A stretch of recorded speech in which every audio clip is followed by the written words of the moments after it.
is your hazard? So you look at a scenario. What is the hazard, or what are the potential hazards, for example, of us sitting in this room? One would be, I think it's quite obvious, not following the WHO guidelines, and then you have the risk of COVID resulting from that.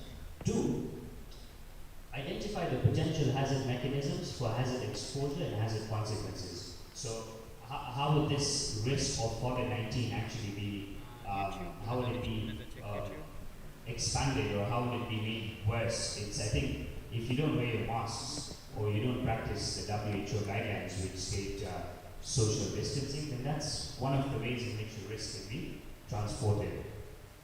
Step 3, evaluate the risks, that's the likelihood and severity, and then quantify the risk rating. So we have a hazard risk matrix there. It basically you rate your risk. So how likely is it for us to get positive case for COVID-19 here? You look at that. You give it a rating between 1, 2, and 3. And then what is the consequence of you getting this? It's possibly death. So you can give that a risk rating of 3. So that from that quantification of the hazard risk matrix right there, you can quantify risks and then evaluate potential mitigation controls you can put in place to ensure that this risk is actually minimized to an acceptable level. That's what step 5 states, basically, is the implementation of mitigation controls. And then step 6 is reviewing and reassessing the risk assessment to ensure its effective implementation. So once you're done with the entire risk approach or the risk analysis, you need to review and then you need to reevaluate. Are the actions you have put in place, are they effective? If not, then what exactly can you change to ensure that you bring this risk level to something that's actually acceptable? So it's the presence of such incidents that occur in industry, such fatal incidents. Actually, I'll share with you an incident that we had last year at our mosquito coil manufacturing plant. We had one of the workers who was actually carrying out a manual process of putting the door through an extruded belt, and we hadn't actually looked, or we hadn't revised our safety protocols, and we didn't realize that this man is actually exposed to an extremely high-risk environment, because he was actually putting his hand into the extruder machine to move the door through the extruder. So it is one fine afternoon when this man was putting his hand there and carrying out his daily duty, when the extruder belt actually pulled his hand in and got his hand chopped off.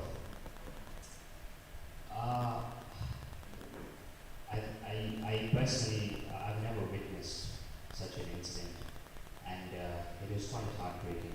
It was quite sad. So, through such incidences that take place in our industry, in the chemical industry, and any other industry that you might work in, we came up with a project, with an initiative. Osho Chemicals has now actively partnered with the Global Charter for Responsible Care. This is just something that I'm going to touch on because we need expertise from young millennials like you to join in and actually partner with us to give us solutions on how we can actually ensure the safe and sustainable management of chemicals throughout their life cycle. So this is what I was trying to say. Again, think outside the box. It's not exactly what you're doing on a day-to-day basis at university. It's not the modules that you learn. It's the practical application that you put out there in industry. So we actually signed up to the Global Charter of Responsible Care. Responsible care is a voluntary commitment by the global industry for the safe and sustainable management of chemicals throughout the world. Just in a nutshell, this is a charter that it touches on 6 aspects. One is corporate leadership culture. I heard most of you are leaders over here, and I was quite happy to hear that. Even just being a leader of your own group, I think, which was stated earlier on, it's a big deal. It's actually a very big deal. Leadership is actually a quality that's it's inherent. It's an inherent characteristic. You don't get it everywhere. And as you move out into industry and you start looking out for jobs, these are the sort of qualities that that companies are actually looking for. We're looking for leaders. We're looking for people who can pioneer such projects. How can you expand your knowledge and how can you pass on this knowledge to people in the industry? Uh, Two is safeguarding people in the environment. Again, that touches on safety. So I'll give you an example of what this responsible care actually means because I can see most of you are confused. I've spoken about safety and chemical security. So this actually touches on that and as well as the management of waste in the environment. So for example, an industry like ours, you're looking at a chemical industry, we manufacture agrochemicals, you're looking at pesticides, fertilizers, insecticides and the likes. So we import some of our raw materials from outside. From the time the raw material is imported, what are the safety protocols that are put in place? So we have partnered with Kenya Association of Manufacturers, as well as we've partnered with Dr. Gitu, who's the chair of the Kenya Chemical Society, and we're looking to partner with universities such as JKUAT to get your expertise because it's something that's not actually solidified. It's an open-ended discussion. How exactly do you ensure the safety of these chemicals from the moment they're imported to the time that chemical is transported in its container to the gate of offshore chemicals? What sort of safety protocols have you put in place? Then within the facility, as we use this chemical, what are the risks that it poses to environmental health and safety, process safety? Can it be used on the machines that we have? And if not, what is the reason that we can't use it? Responsible care is actually, like I said, it touches on the entire value chain of the product. So you're not looking at offshore chemicals itself, but you're also looking at after you manufacture this chemical and you pack it in its plastic PET bottle, which we do, how does it leave the gate of offshore? How does it get to the customer? How exactly is the customer ensuring that after he's used this product, he's actually disposing this product properly in a safe and sustainable manner? I'm sure most of you have done your research and you are aware that PET waste management is actually becoming a global charter, is becoming a global issue. Within Kenya itself, we only have, I would say, one recycling company that actually recycles PET plastics. But the problem that we have is, how do we get these plastics back? For example, at farm level, because we sell our products to farmers. So how do you educate the farmer? How do you sensitize the farmer to ensure that once he has used this plastic bottle, he actually deposits that bottle in a safe manner that doesn't cause any harm to the environment? Again, it touches on exactly what you guys do on your day-to-day, but you just don't realize it because it's not taught on a module at your university level. Four is influencing business partners. So we actually look at different business partners. For example, if we are to bring these plastics back to offshore, then I have to sensitize a waste management company. I need to speak to them and ask them, where can you put collection centers for me? Where can these farmers actually deposit their PET bottles? Five is engaging stakeholders. So stakeholders again touches on the same thing. Who are the different people involved in this responsible care? Because we're looking at the transport industry, we're looking at waste management experts. It's a whole broad spectrum of industries that we're looking at. And then, last but not least, is contribution to sustainability. I think it's a global goal. It's something that all of us need to actually look into. Is sustainability. We're actually looking at Kenya at the moment. We're looking at SDGs and how we can implement these SDGs. That's Sustainable Development Goals. I think sustainability is becoming a big topic worldwide. Kenya is trying to become self-sustainable. How is that possible? There is no specific answer to that. So sustainability it's a worldwide topic and it touches on a lot of aspects of which I mentioned about.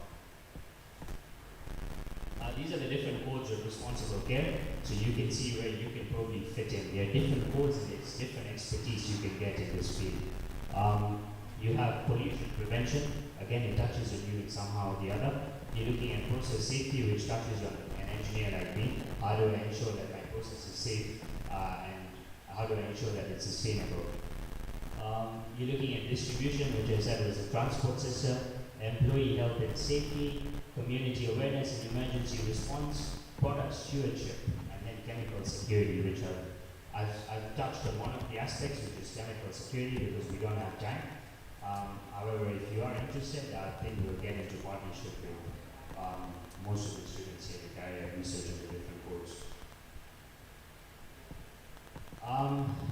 So I think through implementation of this responsible care,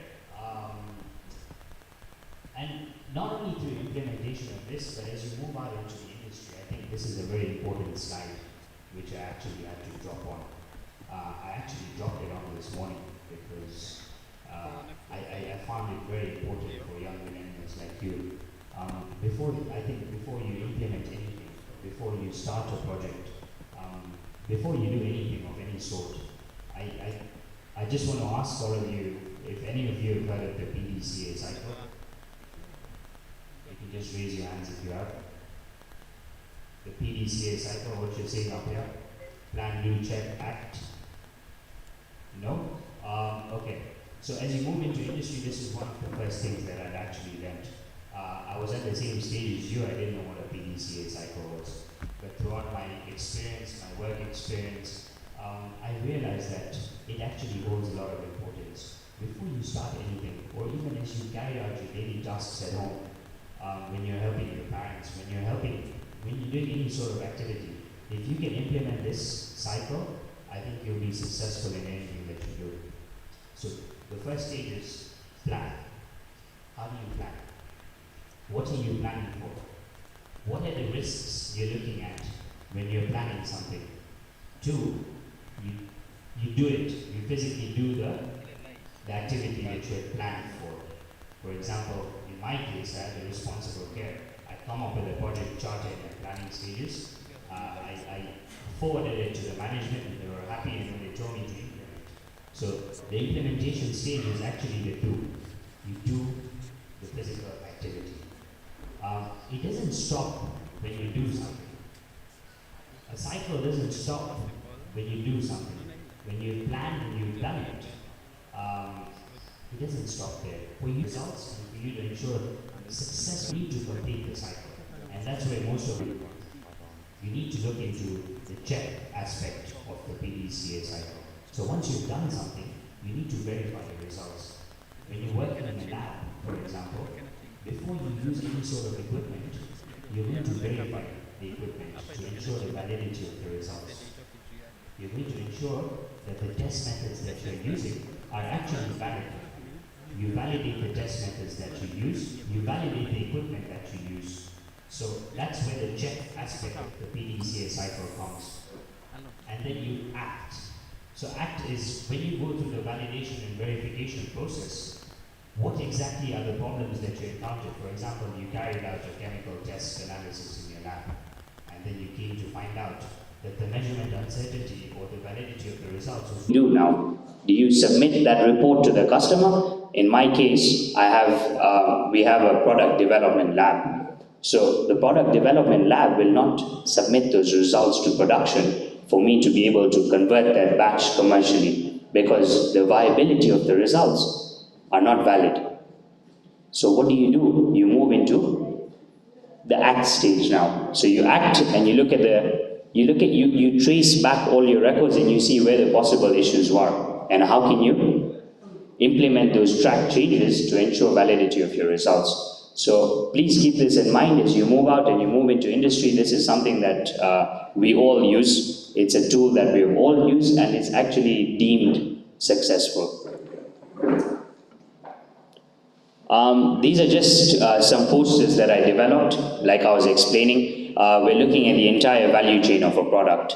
So how exactly do you ensure that the farmer is sensitized, or how do you ensure if I sell this bottle to you today, you know what to do after using that bottle. You don't just use it and throw it on the side of the road. So these are some posters that I actually developed. You're looking at, like I had spoken, health and safety, of the importance of wearing personal protective equipment. Again, another very valid, a valid tool when you're looking into the industry of chemicals and physics. WHO bans, which I'm not going to touch on. This is actually the World Health Organization in conjunction with the Global Harmonized System. So you're actually educating the farmer what these pictograms actually mean. They're not very visible, but when a chemical is toxic, I'm sure you've seen it in the lab, what sort of pictogram is actually on that bottle that actually tells you that when I use this chemical, it's going to pose this risk to me. 2, when something is poisonous, it has its own pictogram. 3, when something is corrosive. 4, an oxidizing agent. So you have all those different pictograms, but how do you send this information out to people on the ground who are not very competent, who are not very literate on such things? So these are posters that we actually designed to sensitize farmers on the same.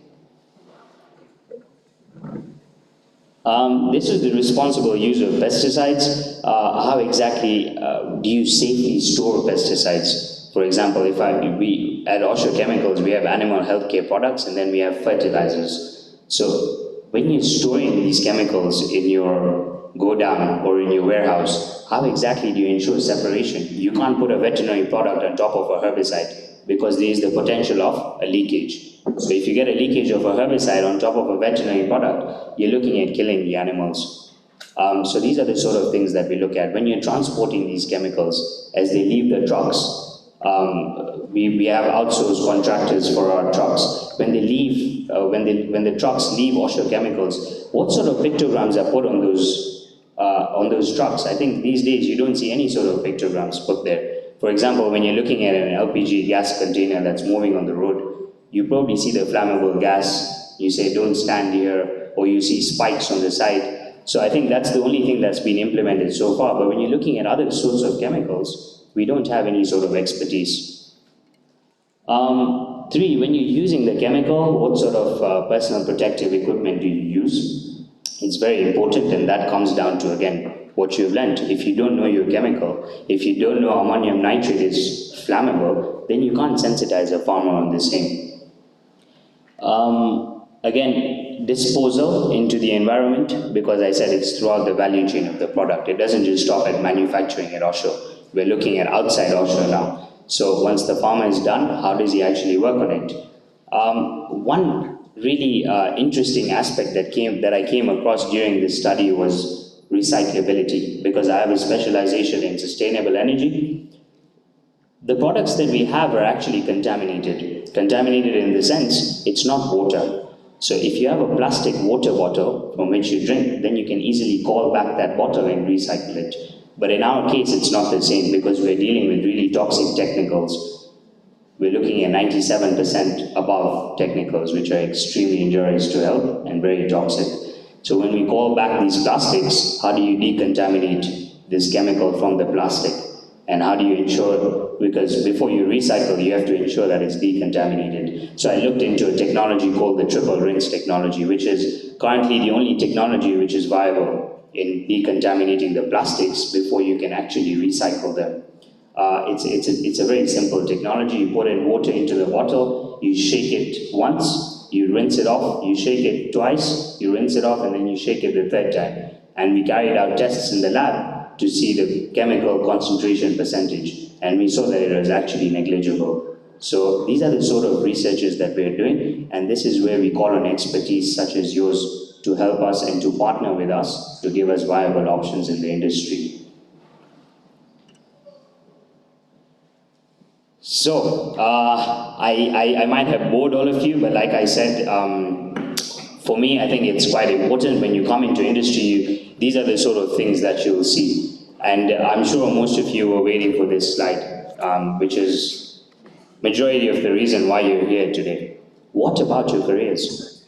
I've spoken about all of this. I'm sure all of you can see the relevance now. But what about your careers? And I'm sure this is the question that you ask yourselves every single day as you walk in. Where am I going to be in the next few years? What is my plan? What are the sort of opportunities that I have available in the market? And this is the same sort of questions that I had asked myself when I was in your seats. I was in my final year of university, and it was really tough, like I told you. I actually thought I was going to fail. Luckily, I actually passed with a first class honors. So it was quite good. But however, that was not the end of it. I got a first class honors. My CV was up to date. It was perfect. It was anything anyone would dream of. But when I actually ventured out into the field to look for career options, I was actually mind blown. I had applied to several big industries. You're looking at the likes of Shell, you're looking at BP, you're looking at Mondelez. I'd actually gone into interview stages because there's a 5-step process actually. And I think most of the industries today, even here in Kenya, have a 3-step process where you go through 1, a phone call interview after you submit your application. So first is the application, of course. 2 is the phone call interview. 3, you get a face-to-face interview. And then the 4th stage is actually another face-to-face interview with the board of directors. So it's a very stringent process, but it shouldn't dishearten you because every step is systematic. There is a procedure and there is a structure at every stage. So when I had applied to the likes of these industries which I mentioned, I actually reached through to the 3rd stage out of 5. And unfortunately, because I was a Kenyan passport holder, I'm Kenyan and I'm proud to be, the whole Brexit situation was going on, and unfortunately they had rejected my application at that stage. My career plan at that stage was to stay in the United Kingdom and actually pursue my future there. So I was quite hard-headed and I was quite built towards that. So that, I think that was the biggest changing point in my life. When I applied and I thought that, oh, my CV, I've got a first-class degree, I've done a lot of charity work, my internships are up to date, so I think it's very easy. And it's that point in my life when I realized that it's not just what you've learned at university. It's not your qualification. It's not the first class that you're getting, but it's actually the experience that you have and how you can apply your knowledge practically in the industry that you're looking at. These are some of the questions that I came up with, some of the pointers that I came up with. I'm sure most of you were eagerly waiting for me to reach here. So like I mentioned before, I was a student and my career path was a roller coaster. Don't be disheartened. I failed in getting my job, in getting what I really wanted to get. And so I ventured out and I said, you know what? I'm not going to give up. I'm not going to stand down. I came back to my home country, Kenya, and I actually had 5 opportunities already waiting for me. And that was only because I had conducted internships at these places, rather. If I hadn't conducted these internships, then the process would be much more difficult. So that's what I'm trying to get out to all of you here today. Work experience is key. Without work experience, it becomes difficult. I'm not saying you don't get it, but it becomes more difficult because industry in today's day and age is actually looking at how many years of experience do you have, how can you convert the knowledge you have at university and applying that knowledge practically wherever you are. It's a broad field with many opportunities that are available. I myself, I'm in the manufacturing sector. It's not exactly what I wanted, but like I said, I didn't have options, and they say beggars can't be choosers. So I actually ventured out, and then I came to find out that aspects such as these actually touch on what I've learned.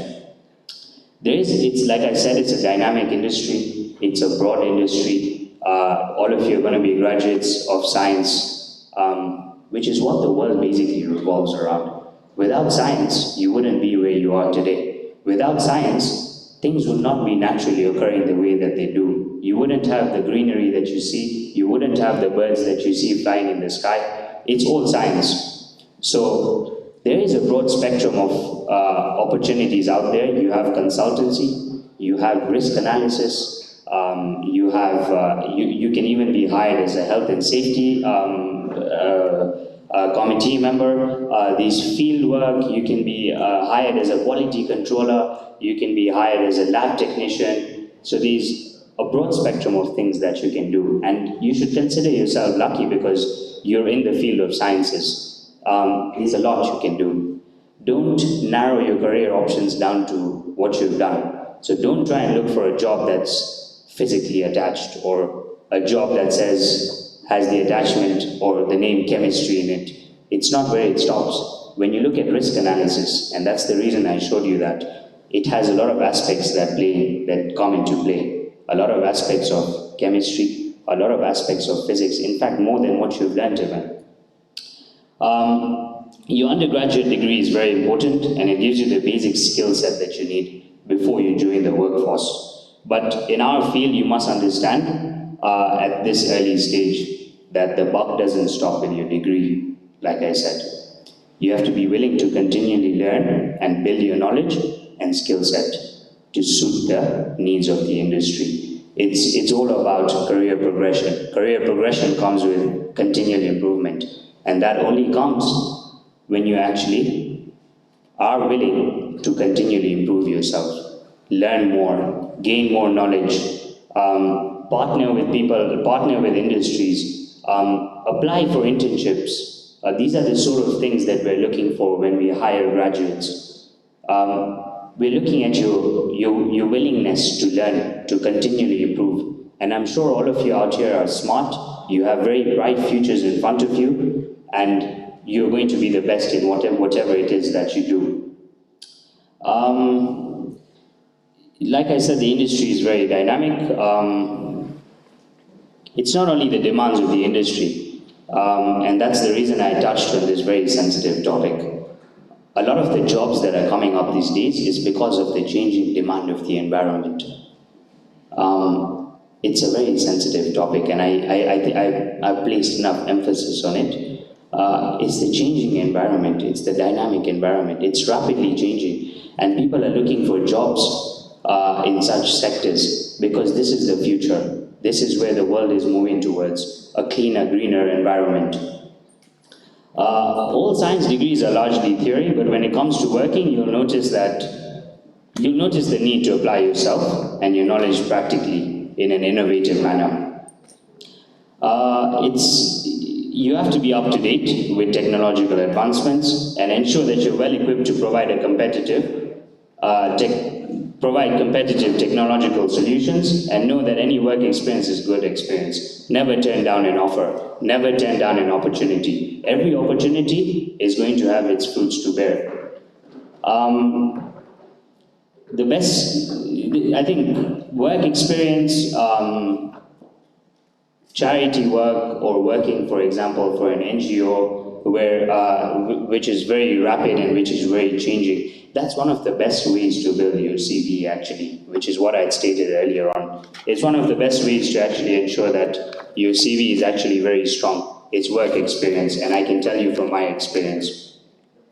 A CV is not just how well you do in school, but it should show a prospective employer that you have taken proactive steps to apply yourself and skills you learned during your degree. Any prospective employer is looking for an employee that has work experience and the desire to want to learn more.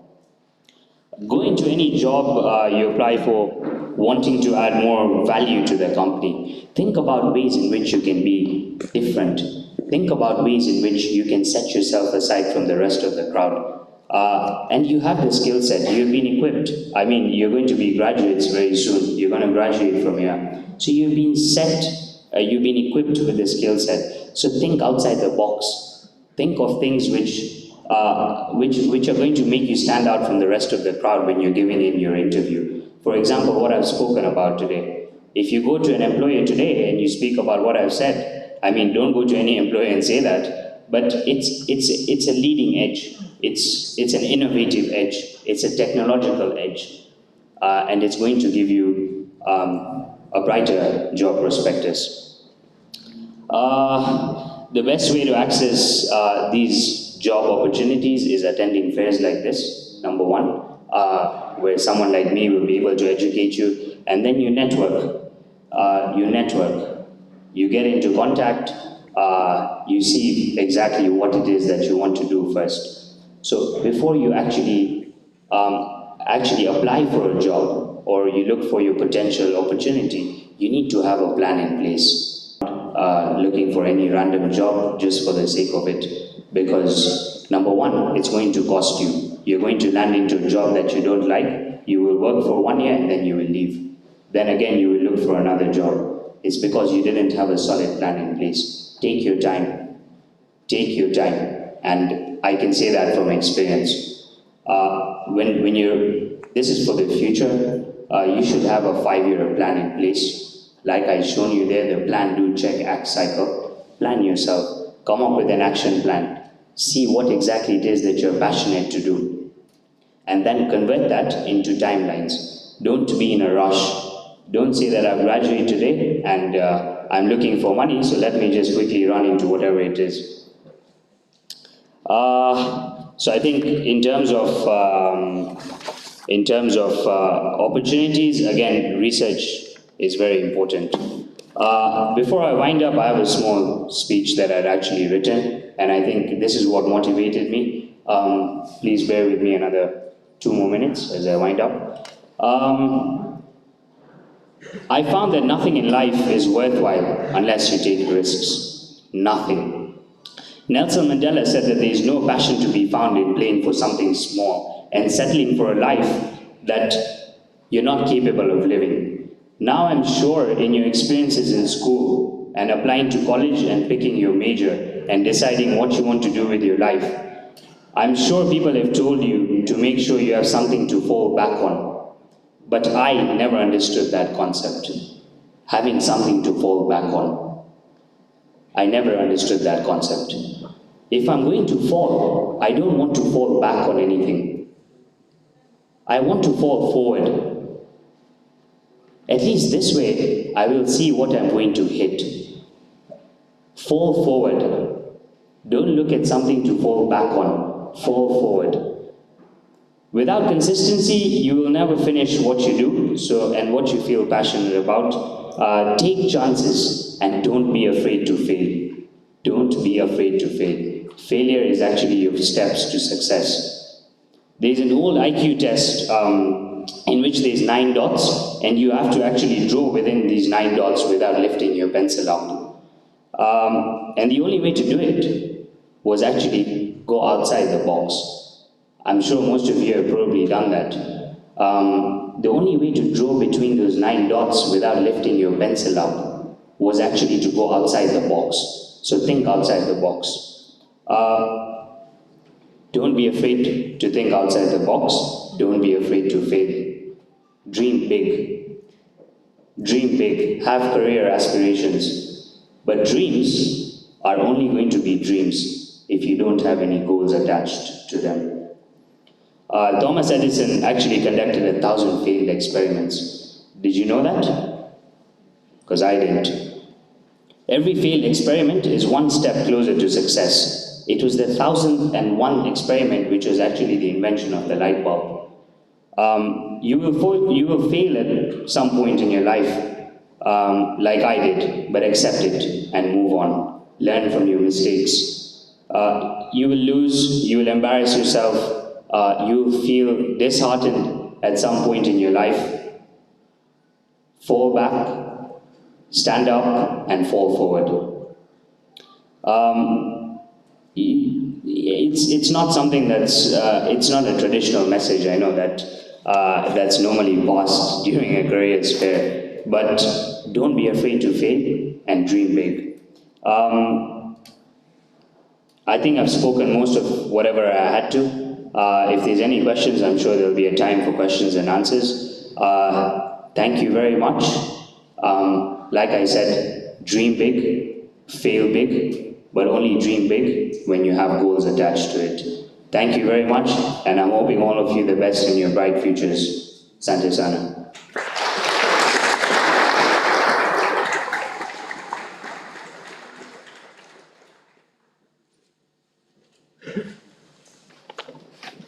Hello? If I'm going to fall, then I'll have to fall backwards. That was very powerful.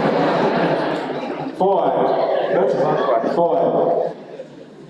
Okay, let me repeat. If I'm going to fall, then I'll not fall anywhere backward, but forward.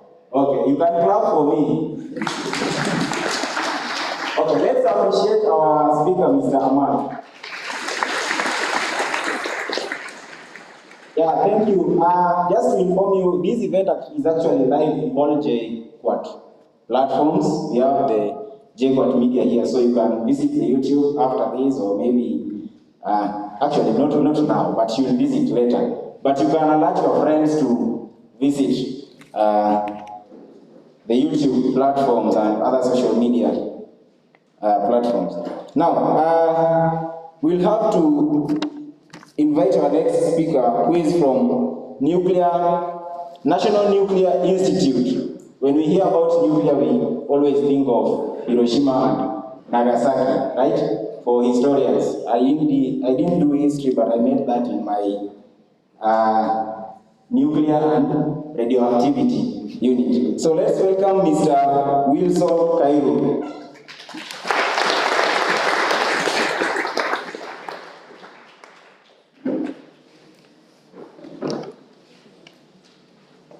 Clap for him again.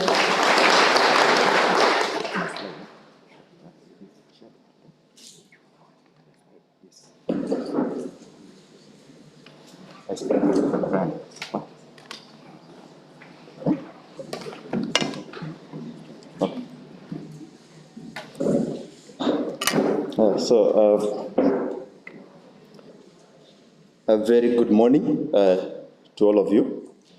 I think I'll start by appreciating the organizers of this event for giving me an opportunity to speak to such wonderful people. I think the chair of the chemistry department and my fellow panelists. So it's really an honor to be here this morning. My name is Wilson Kairo. And maybe before I begin and before they set up my slide, I need to sort of make a disclaimer. I think this is the largest gathering I have ever addressed.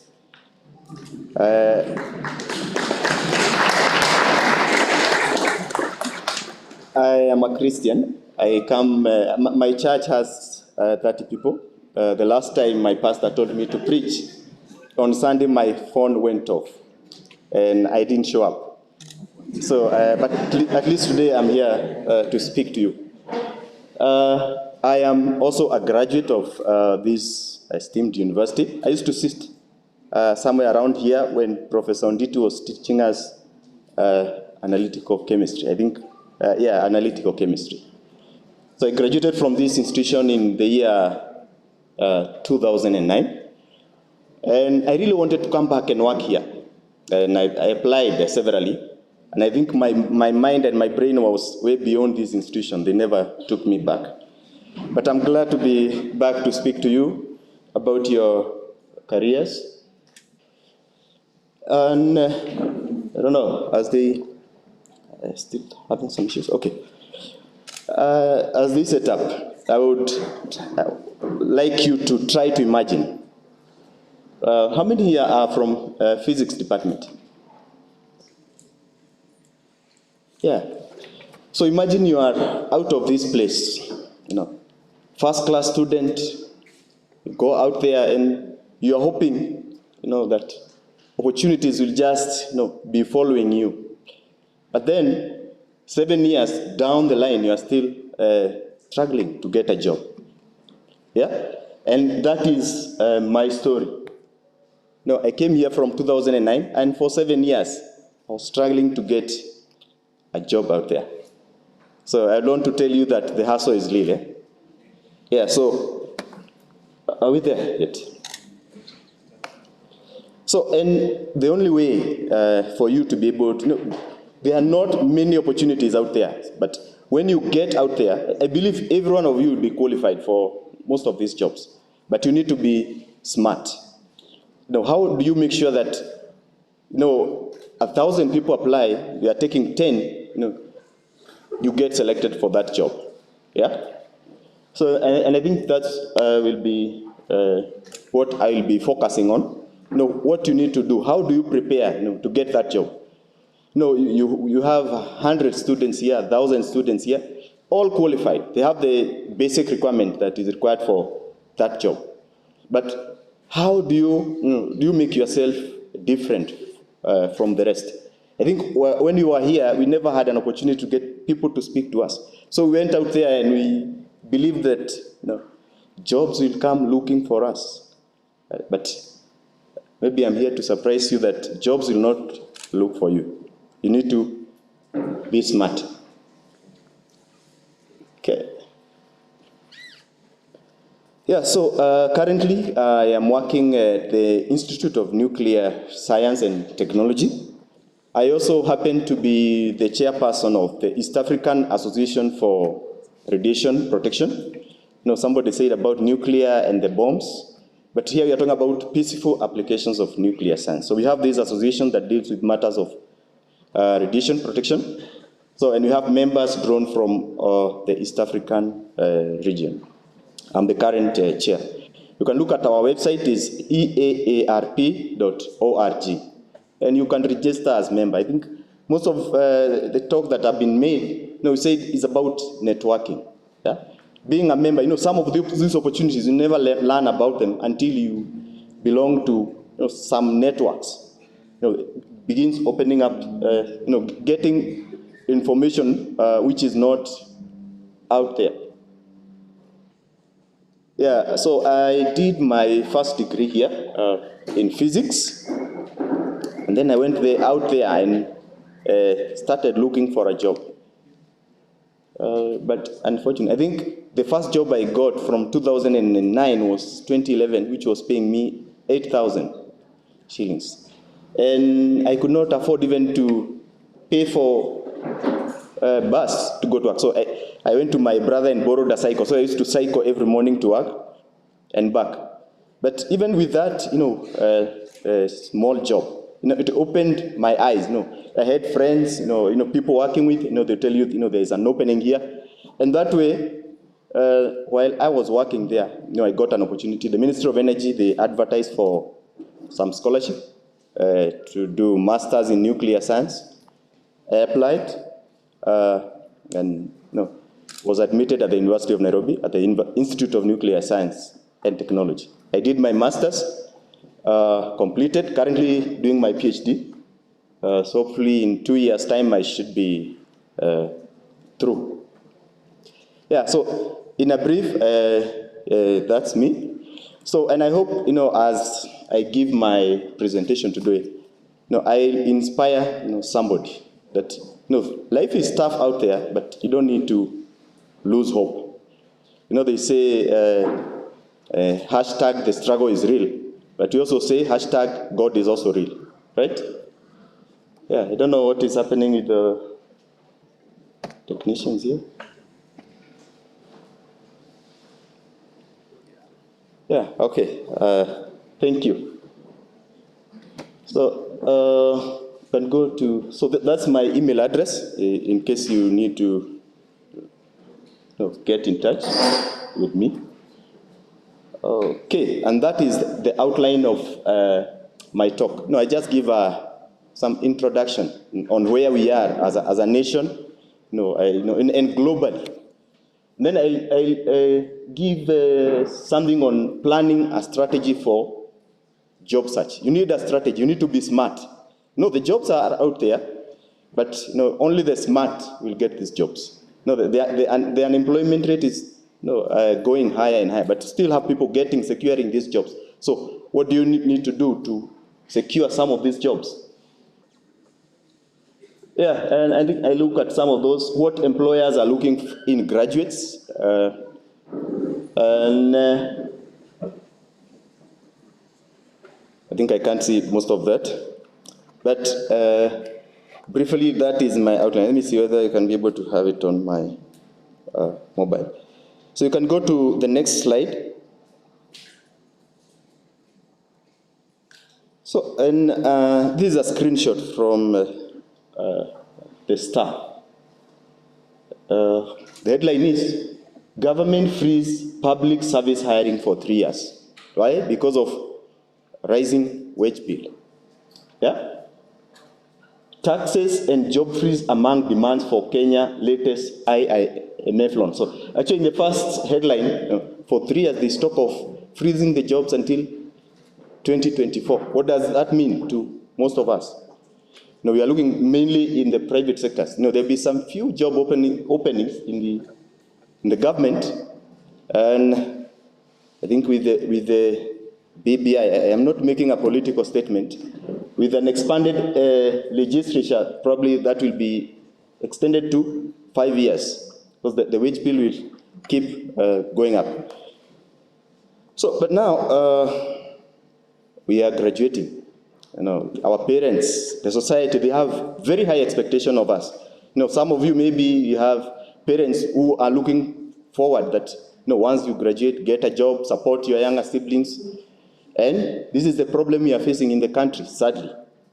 So, then that's why now, there is working hard and there is also working smart. You need to be smart out there when you are looking for a job. You need to know what the industry, when they are looking for, so that you are among the few that will be able to secure some of these jobs.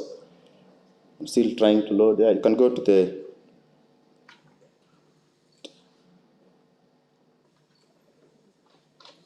So all of us here, I believe, there is that job you always dream of. But to get this job, you need to have a strategic approach. You need to be organized. You need to be systematic.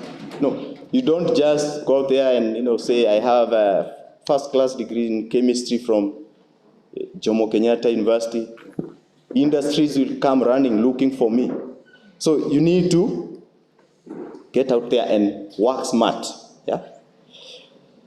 So point number one is, once you are out of this place, you need to consider all the opportunities that are open to you.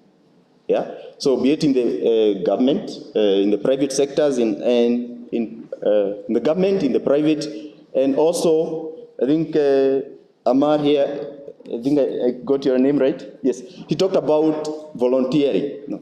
They'll go out there, you just finished, and they're asking for experience.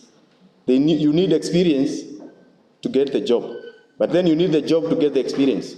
So it becomes contradictory. So how do you get this experience? You also need to consider doing voluntary work, yeah? And you can include this in your CV to help you build your CV. So you also need to build up a file. Maybe you are in your final year, you start building up, some file, come up with a folder in your computer or in your mobile phone about companies, job development, in those areas, where you are interested in. So you also need to do some research. And in this research, you want to find out how, when, where, and how often these vacancies are advertised. Maybe you want to work in Kenya Bureau of Standards, but maybe they employ every 5 years. So what do you do between graduation and when they advertise for the next post?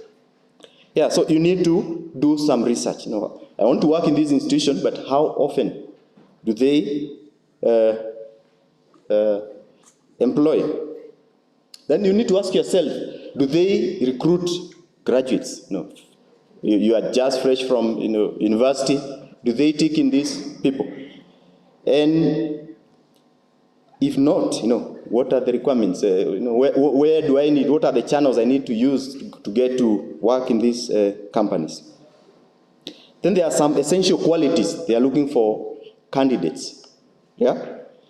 How do you match up? Matching up your qualities with what the employer is looking for. And then what are the application deadlines?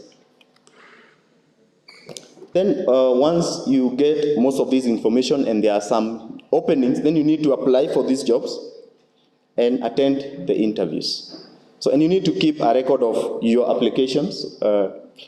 No, I think when I was doing my initial applications, I would even forget what I included in my CV. I don't have the CV which is with the panelists. So I'm reading from a different, I'm looking at my CV, it's different from what the panelists are. Then you need to review and evaluate your progress from time to time. So sometimes, you'll not be, actually most of the time you'll not be very successful, but you need to review how you're doing, whether you are getting some feedback from these potential employers.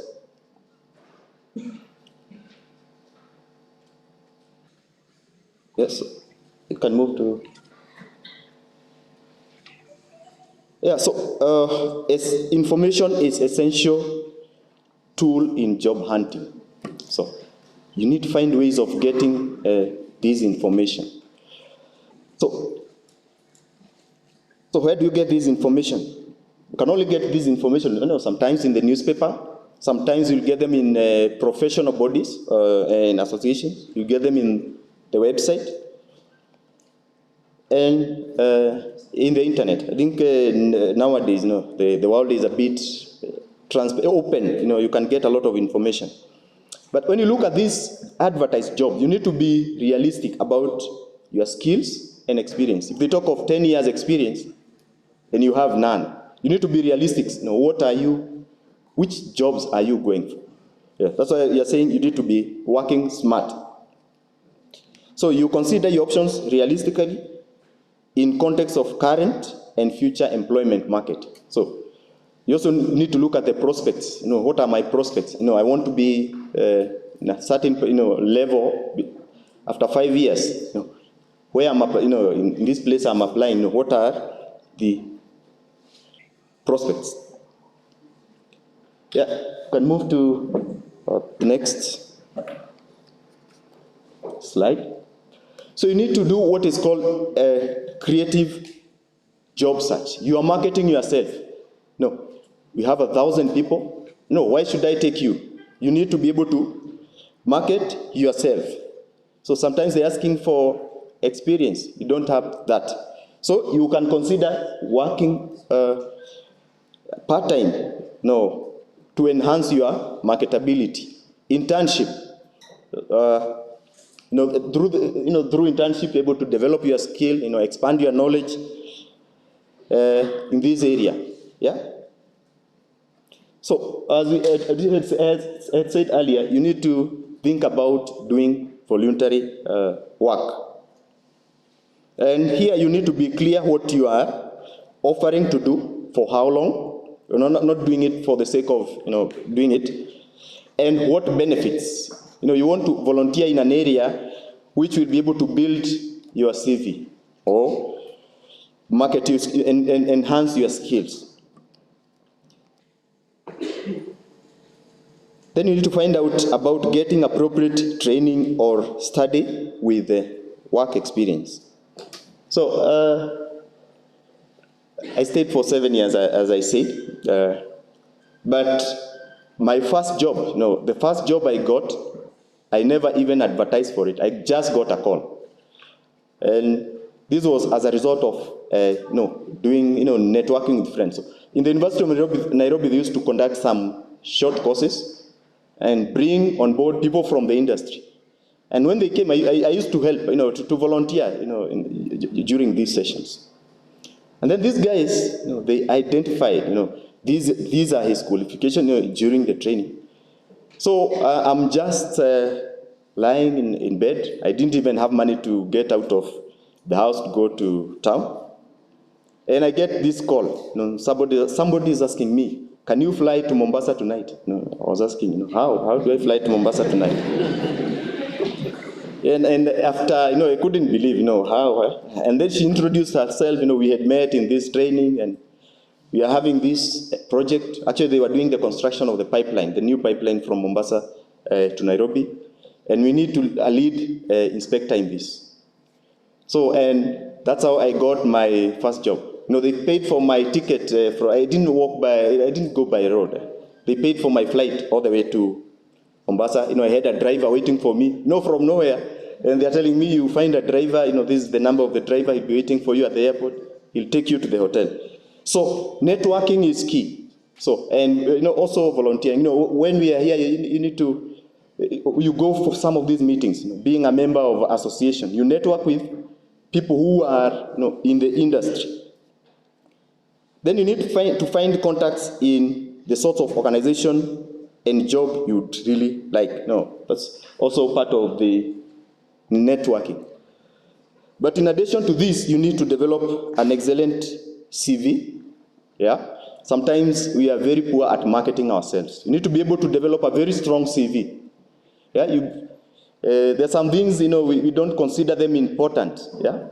Like volunteer, you don't even bother to include that in your CV.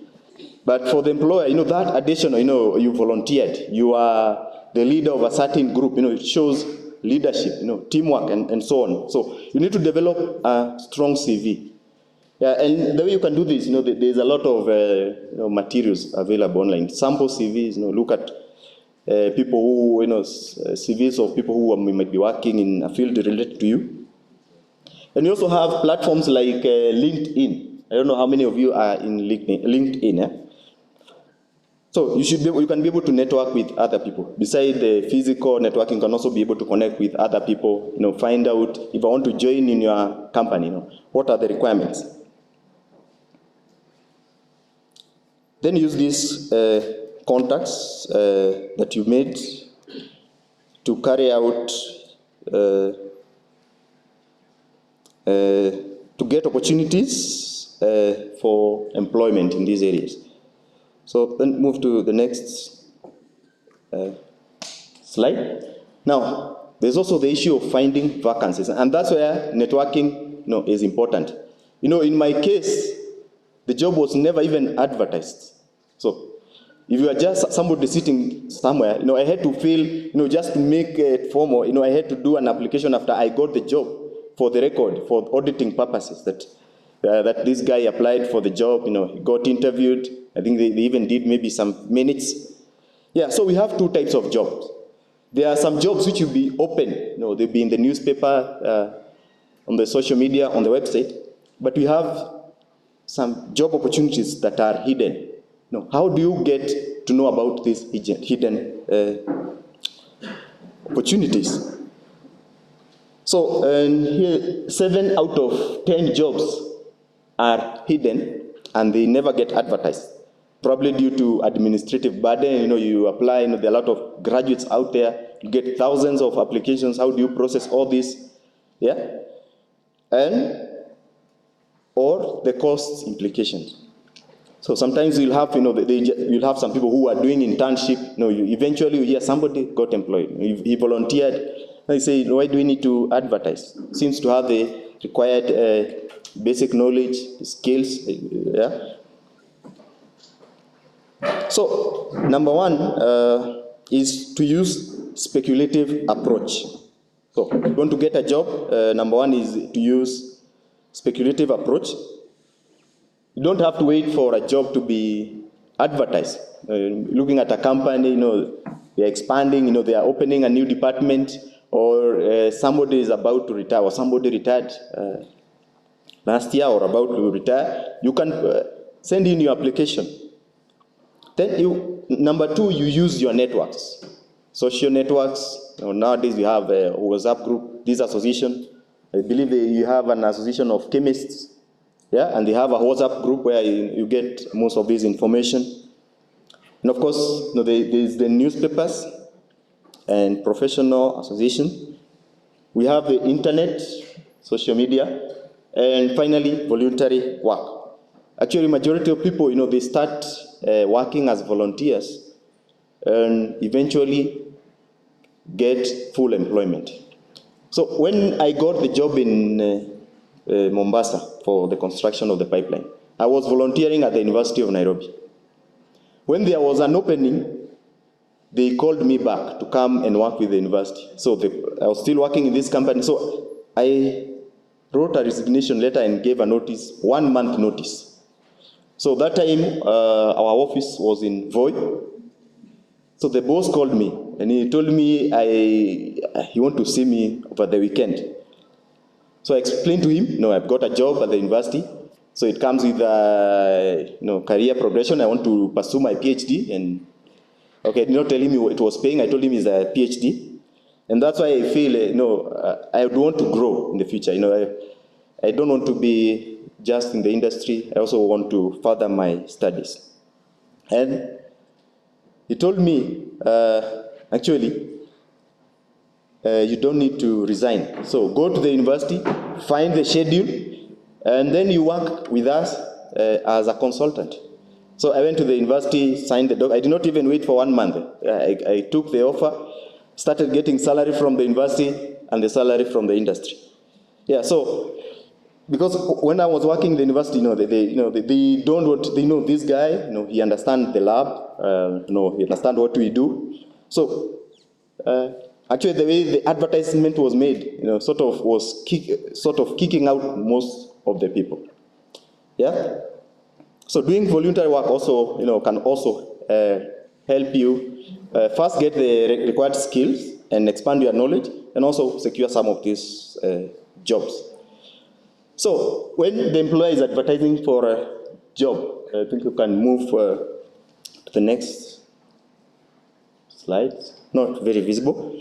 So they'll be looking at certain types of skills. Yeah. So on this side, I have the type of skill. They are looking for self-reliance skill. So in the middle, I have a buzzword. Yeah. So you can build your CV, around these words. Yeah. Self-awareness, purposeful, focused, self-belief, realistic, assessment of your own performance.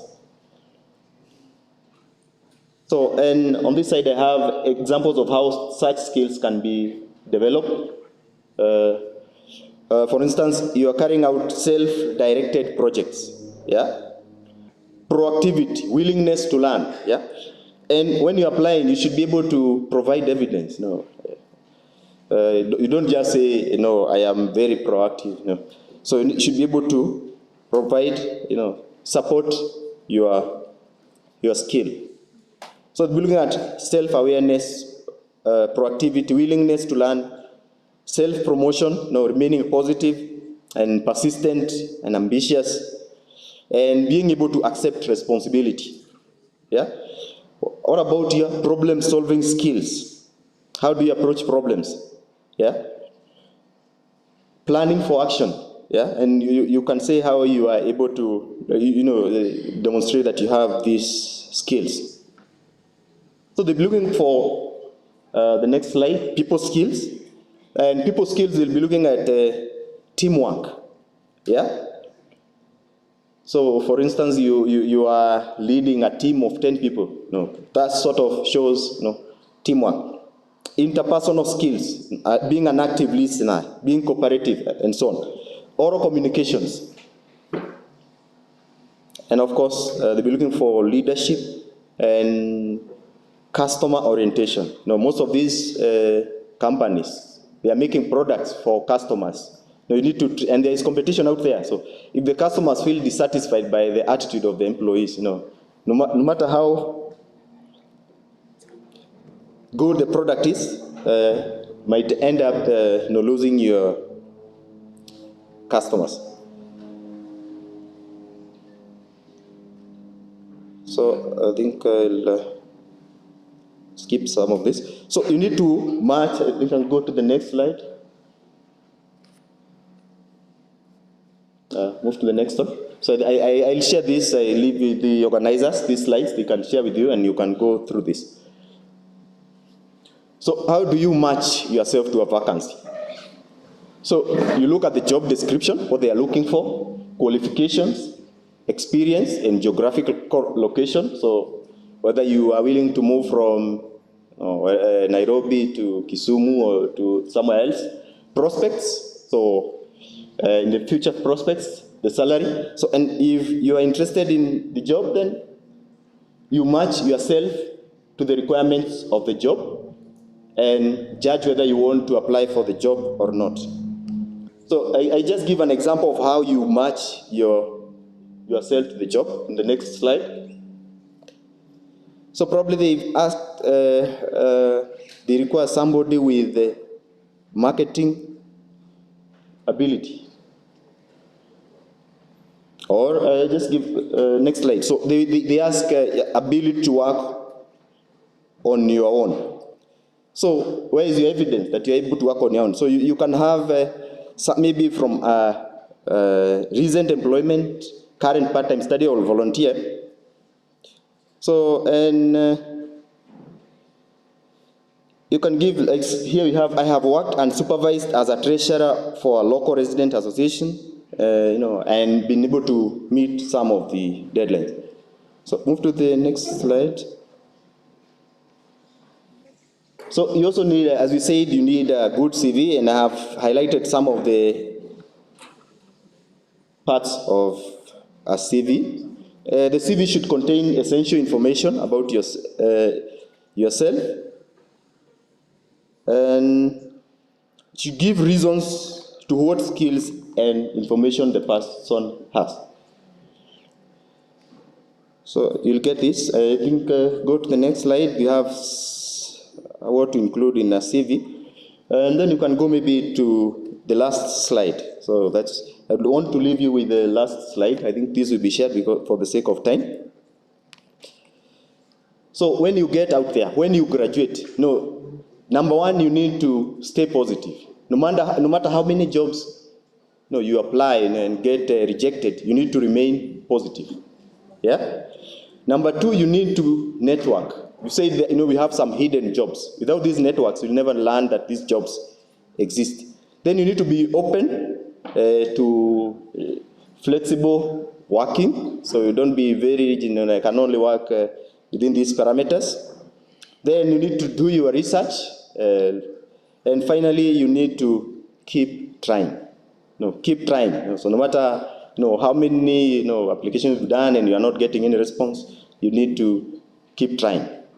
So I had a friend of mine who also took quite a bit of time before he got a job. And eventually, I think he got frustrated and committed suicide. So don't get to that point. You need to remain positive, keep trying. And it took me 7 years before I got the job. And finally, I got a job, getting salary from this side and also from this side. So, and in those few remarks, I thank you for listening to me. And I wish you all the best as you go out there when you complete your studies. Thank you.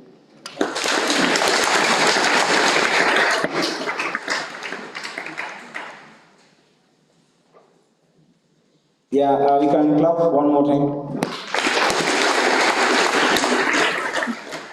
So just urge you to be calm.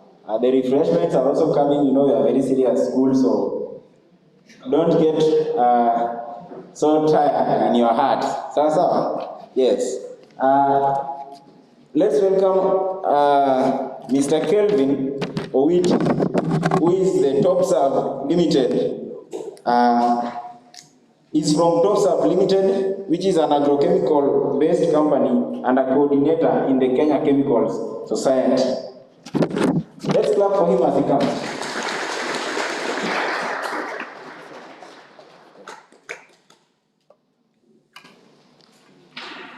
Is it good afternoon or morning?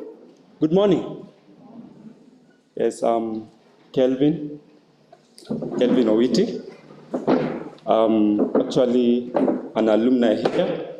I graduated back in 2015. I did analytical chemistry, BSc. Dr. Kipto, Dr. Gitu, both were my lecturers, and I appreciate. At the Kenya Chemical Society, Dr. Gitu is the national chair. I'm actually the Kenya Chemical Society Youth Hub chairperson, and that's why I'm here. I'm here to represent the Youth Hub members and also to push the KCS agenda. Actually, the speakers who are here have actually mentioned you associating with professional bodies. So we have Kenya Chemical Society.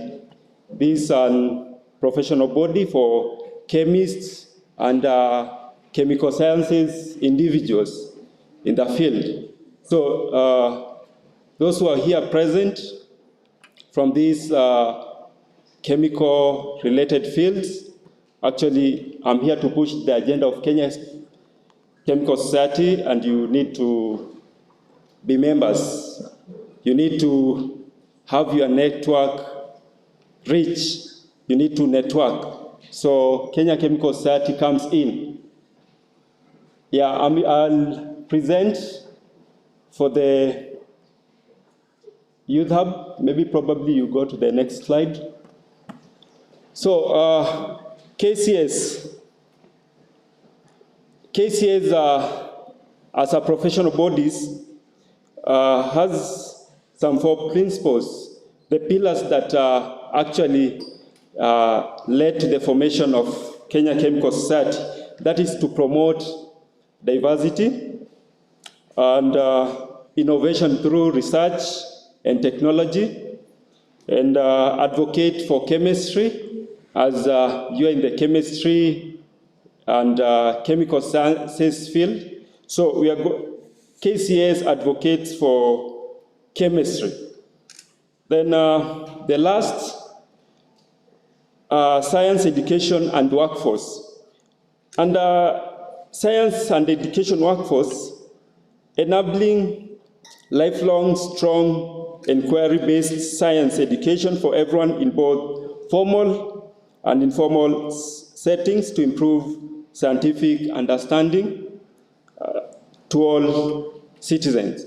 So basically, for KCS, it promotes science, it promotes scientific understanding and knowledge, and advocates for chemistry. Go to the next slide. So under Kenya Chemical Society Youth Hub, of which I'll be pushing you guys to, maybe after this, to join. I'll advocate for you to join because you as a young people, you need to get into an umbrella, somewhere you can actually cling to, and somewhere you can get information. For Kenya Chemical Society Youth Hub was actually pushed to be formed back in 2018 because the young people, they did not have a foundation or a setup whereby a platform where they can step up to a network, to the industry. So we formed back in July 2018 during KCS AGM, and you can see from the picture there, attached picture, you can see, I don't know if it is visible, there is some few members you can identify. There is Dr. Gitu somewhere there, and actually some members, it was here at Sajirek, we were having an AGM there. So during that AGM, then the birth of Youth Hub came. So go to the next slide. The relationship between Youth Hub and KCS being the umbrella. It's a parasol unit of KCS. KCS is just an umbrella under which we perform as the youth. And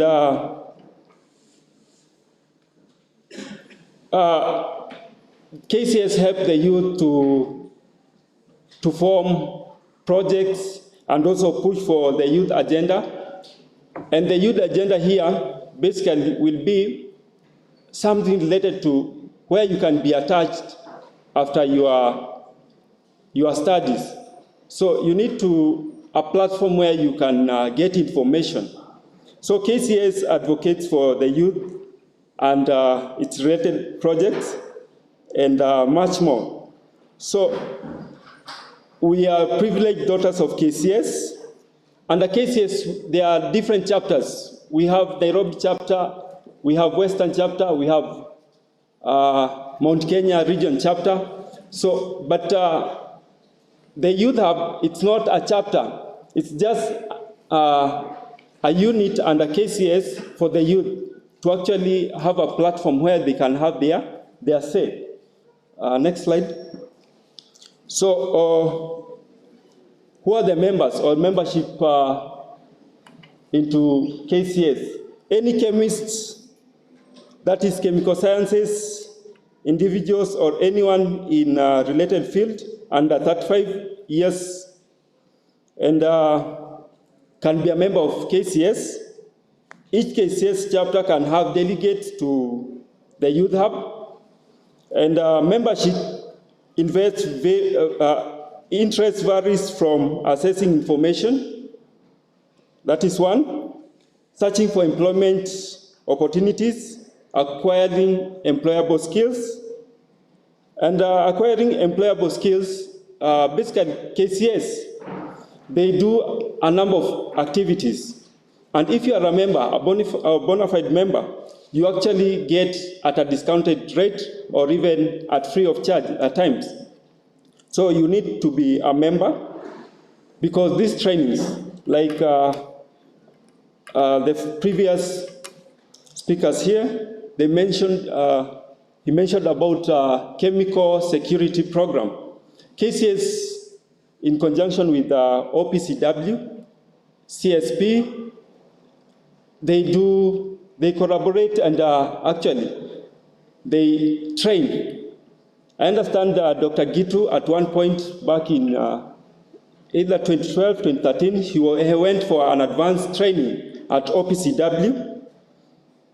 And it is a new concept, the chemical security and safety awareness that is coming in. So you as students, you need to tap that concept and actually embrace. And the other thing that you need to keep in mind or you need to tap is how waste can be managed. Under responsible care, it happens that here in the country, there are no consultants to, if they are there, just a few like ECCL, they're involved in waste management. So it's a concept that you students, you need to approach. Chemicals are here, we use them daily, and actually, at the end of it, the lifespan of the chemical, where do they get into?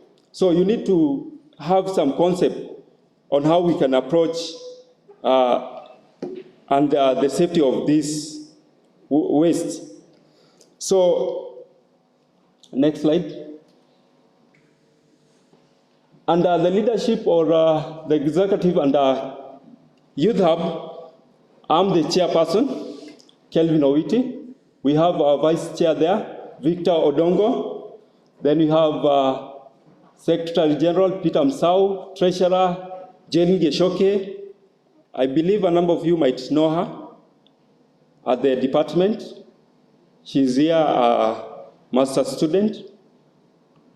Then Organizing Secretary Tony Kinoti. Next. And KCS, or rather the Youth Hub, we've had a number of activities, just as depicted there. We had, from this far end, we had the lead poisoning awareness walk. That was back in 2018. We had our gala event, dinner gala, then just a number of activities, several activities that you guys might be interested in them. Next. And under these activities, as I had mentioned earlier, that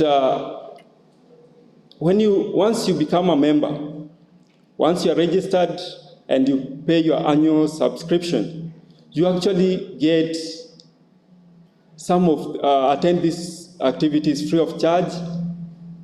A number of them maybe at a discounted rate. And once you get there, maybe as a non-member, not a member now, you actually happens to pay maybe double or the sum that you are supposed to pay as a member.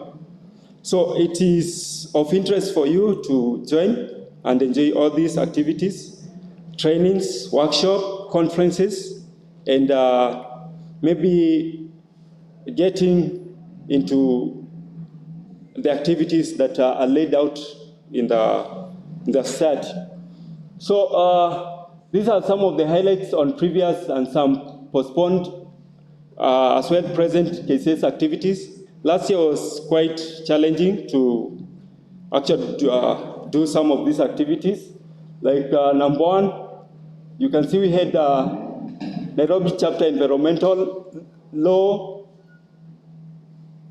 and workshop, law workshop and AGM. That was back in 2019. Then TUK campus tour. We had our campus tour there. MMU campus tour back in November 2019. And maybe probably we shall have some arrangements with the leadership to come here, JKUAT tour, with the rest of the team. Then on number 4, Nairobi chapter in collaboration with the Ministry of Environment and Forestry, workshop on sound chemical management.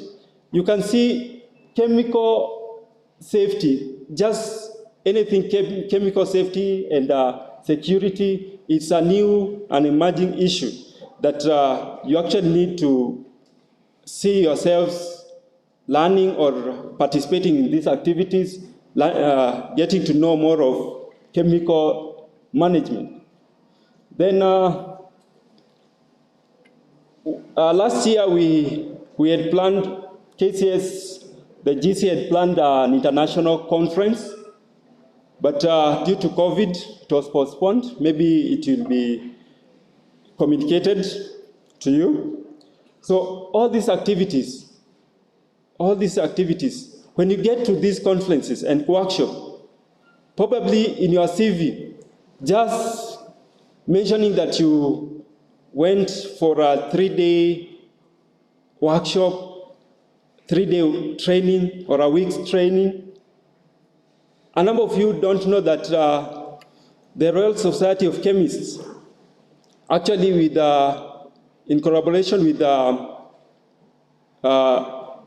PACN and also JKUAT and GSK, they actually have annual training here in JKUAT.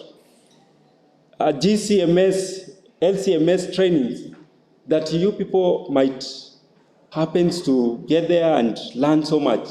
GC training, once you mention that in your CV, once you mention a number of conferences and seminars you've gone, then you're good. The employer looks for things that interest you also. If you're not interested in anything, who will actually be interested in your self-being? So you have to develop interest and working formulas, attending these conferences, workshops, because from there you network also. From there you get knowledge of something. So next. So how do the Youth Hub come up with activities? A number of times we get feedback, and also we try to inquire from the rest of the members. The Youth Hub comprises most of the students from a number of universities. We've not grown to the national level, getting to know the rest of the university. But the operations here in Nairobi is quite in order. And through campus tours, we've been able to get members drawn into the Youth Hub. So actually, JKUAT, you need to get into the Youth Hub. We have former or graduates from here who've joined recently, and a number of them way back from 2016 who are Youth Hub members. So you are invited to join and also to participate actively, because as a youth, you need to participate. If you don't participate, then you don't get involved in work setups. So after getting maybe feedback from the youth hub members, we consult each other as executive and also put the GC, KCS Governing Council, into copy. So they assess the projects that we have, and also at times they fund, at times they assist in how we can get relevant resources. So that's how we come up with our projects. Next. Ongoing projects, we envision ourselves to have an Olympiad plans. If we have our countrywide Olympiad here in Kenya, then in years to come we can write proposals to have an international Olympiad. Campus tours are happening. High school outreach, these are projects that we intend to do. Summer camp, and also have grant applications to push for our projects. Next. KCS Youth to be linked with the Ministry of Public Service, Gender, and Youth Affairs in order to tap any arising opportunity. So you see, the Youth Hub is actually a link that you need to be there to be linked to something. So, and membership recruitment awareness, I believe we'll organize to come here, then recruit some of you. Then environmental conscious activities or initiative, these are our prospects. Next.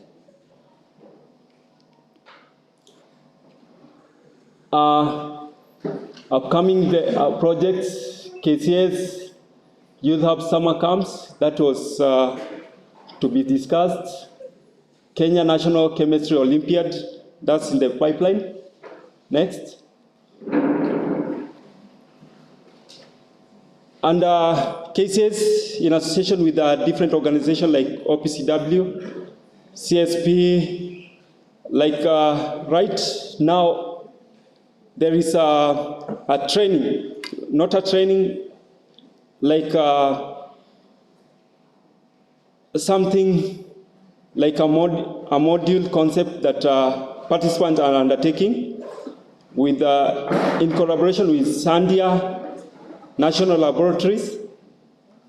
They are working on getting to develop a curriculum on chemical safety. So it will be of much interest of you to, if information are laid to you, you have to register, maybe take those courses and get certificates at the end of the course. Next. Our targets, increase membership 2021-2022, and membership can be drawn from you. We need more of you to push our agenda as a youth.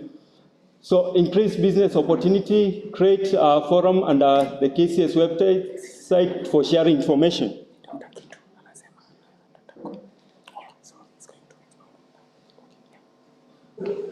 So as I wind up, maybe as a youth, we want to increase corporate community engagements so that our presence can be felt. Probably you jump to the next slide and next. Next. Likely challenges that we are facing at the moment, maybe insufficient funding, low membership. So with you guys maybe coming on board, we'll have the numbers increasing. Marginalization of the youth nationally. Maybe we've not met everyone, we've not gone to every university, but in due course, those are our prospects, we could get there. Next. So how can you help? Because you've so much envisioned, maybe probably out of here, you want to get a job, but there comes a times you are tasked. How can you help? What can you offer? So just join the Kenya Chemical Society. Dr. Gitu will elaborate more of the membership and activities there. Participating in KCS activities and giving ideas to make the Youth Hub active. Next.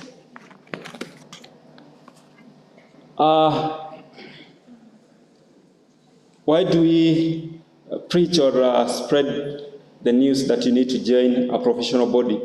Simply because you gain professional recognition, enhance your network worth, enable you to take charge of your career, enables you to broaden your knowledge, both scientific and socio-economic, and also maybe probably because of you attend seminars and conferences, your network reach will widen.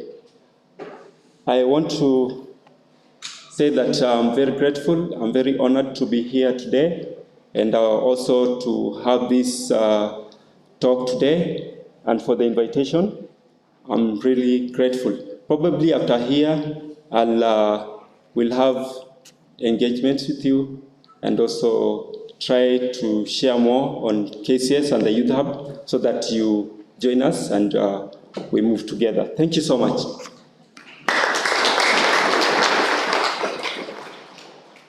Yeah, let's appreciate him more.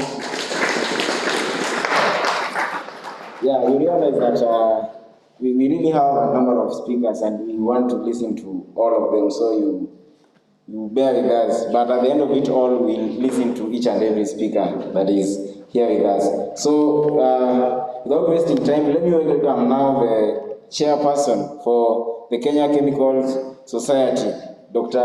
Gitu. He's a lecturer here in JKUAT, has taught me 2 units, actually the third one was supposed to be this semester, but things happen. Good morning, how are you?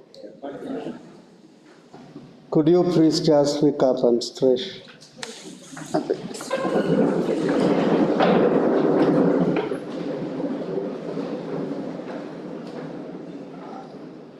Okay, that is enough. That is enough. Now, in the interest of time, I wish not to give my presentation because it has a lot that we have borrowed from what our former speaker has given. What I'm going to do is what he has not done.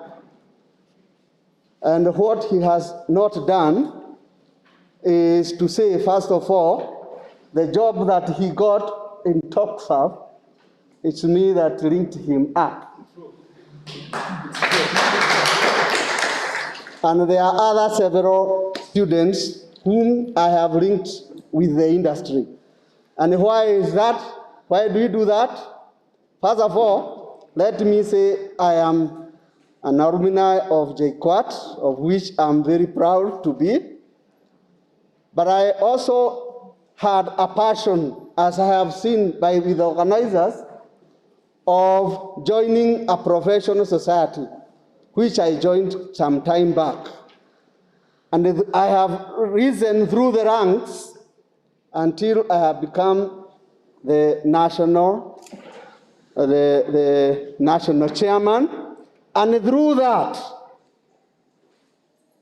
I wish to take this opportunity to thank the VC for nominating me to be one of the members of what we call the Multisectoral Committee on Sound Chemicals Management. So, if you look at your website, although I am having this thing on, for those who don't know me, I was there for almost a week because of the nomination. Now, through that nomination, I have some small document here, which we have been able to participate with my colleague. Let me ask him humbly to stand. He's a colleague in the Department of Chemistry, to participate in the drafting of the Kenya Chemicals Policy. We have been involved with him in drafting the Kenya Chemicals Policy. And it was through the Kenya Chemical Society that was finally nominated there. So this I am going to hand over to the chairman, who is the chairman? Giving more of what the first speaker talked about, preparation in terms of the job market, the upcoming job market. So I am presenting this to you.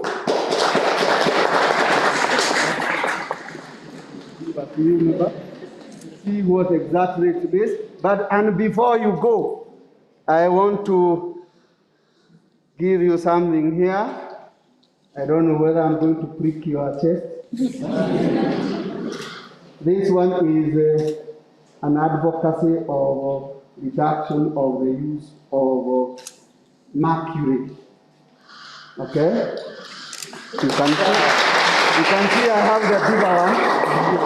I don't know which one, whom we want to ask you to put through this one so that we do mentoring. So you also mentor somebody. Whom do you want to put that one? Okay, for this chance granted, I would like to put this to my vice chairperson, Linda Kariuki. Now, as Rita comes, I want to tell you where we met with Mr. Omar. We met in a workshop for responsible care, where we are doing what he is telling us.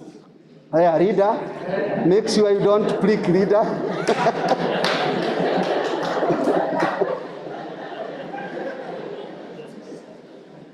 So that is how it goes. You can sit down now.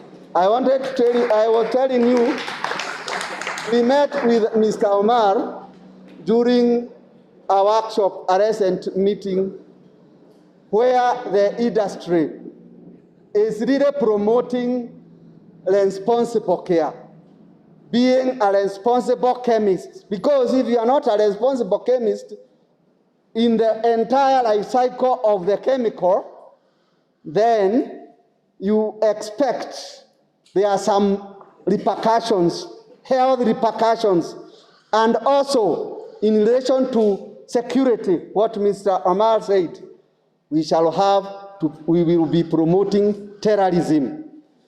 If I wish I had time, we would have seen my entire, it's here, but in the interest of time, but it has very nice things of what KCS does. Even as he tells you, the training that you are to get, I am really on Mr. Omar's presentation. The training that you can get, KCS has the expertise, and we have been doing it within the country and within the borders, like Somalia and the like. So I welcome all of you. Even if you are not doing chemistry, we also have associate membership to become, if you have to be relevant. And with those few remarks, kwa sababu mimi ni mwalimu, although today I'm in a tie, nimesummarize hiyo, ndio tuchunge masaa. Thank you.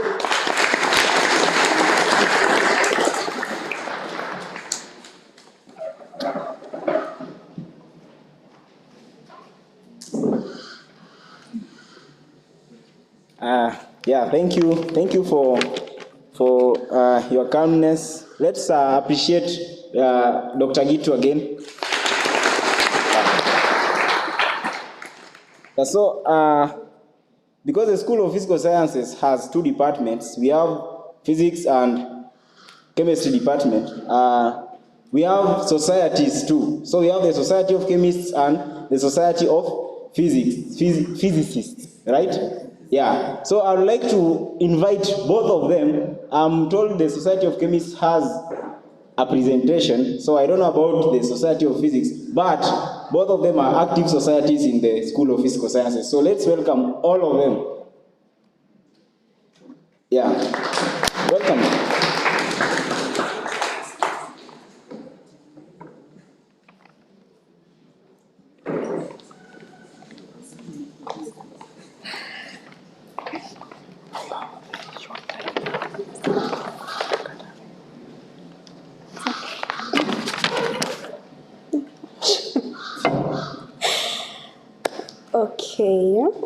our chief guest, Dr. Gitu, the chairperson, Kenya's Chemical Society, our invited guest, Mr. Amal, the assistant production manager, Osho Chemicals, Mr. Wilson Kairu, our National Nuclear Institute representative, also Mr. Ken Owiti, TopServe Agrochemicals-based company representative, and Robert Sifuna, the CEO, Youth Welfare Association, and Fred Omondi, the Youth Welfare Association the Youth Welfare Association coordinator, our chairperson, chemistry department, Dr. Kito, and our lecturer's lab is our Dr. Gumba is right there. And also the JKUSA officials, we have our school representative and various club leaders. Good morning. Is it afternoon or morning? Oh, it's afternoon. So good afternoon. So I don't know why you're so, I think we are time bad, but I'm going to be very brief on what I'm going to say. But before I say anything, I'm going to make myself known to you. For those who don't know me, I'm Linda Karaoke. I'm taking BSc Analytical Chemistry. I'm in 3.1. So I am the current vice chair in the Society of Chemists, and I'm here to brief you and to what the society entails. So I'm going to start with the vision and the mission of the society. But before I start with that, today's activity is so motivational, and as I stand here today, I'm a bit confident to say that my future is secure in the sense that my first two speakers, the two previous speakers before Dr. Gitu said that they pursued analytical chemistry and in JKUAT. And they are now working. I can say my future is somehow guaranteed. It is guaranteed. And something else, I've also gotten a souvenir just before I started talking. So I think the future is bright, so we should look at the brighter side of it, isn't it? So I'm going directly to what the society entails. And before that, we have the vision and the mission of the society. So the society's mission is to serve chemistry students and all other affiliated persons. And our main aim, that is our mission, we tend to cooperate and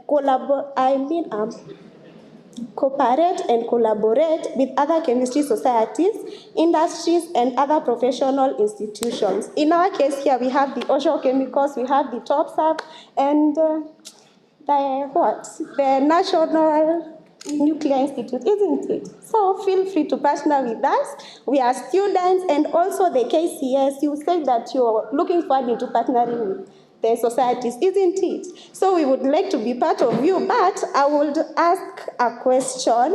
I think you will answer us at the end.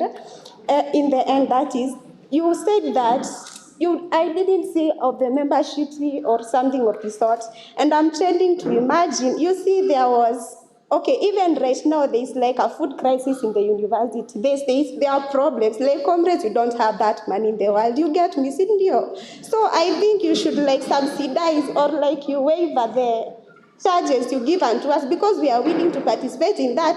But in one or the other, maybe due to financial circumstances, we might not make it to be part of you. That is something we are appealing to you. Please just consider us in that dimension. Okay. So the society, we have a presentation on some of the things we've done. Is it set up?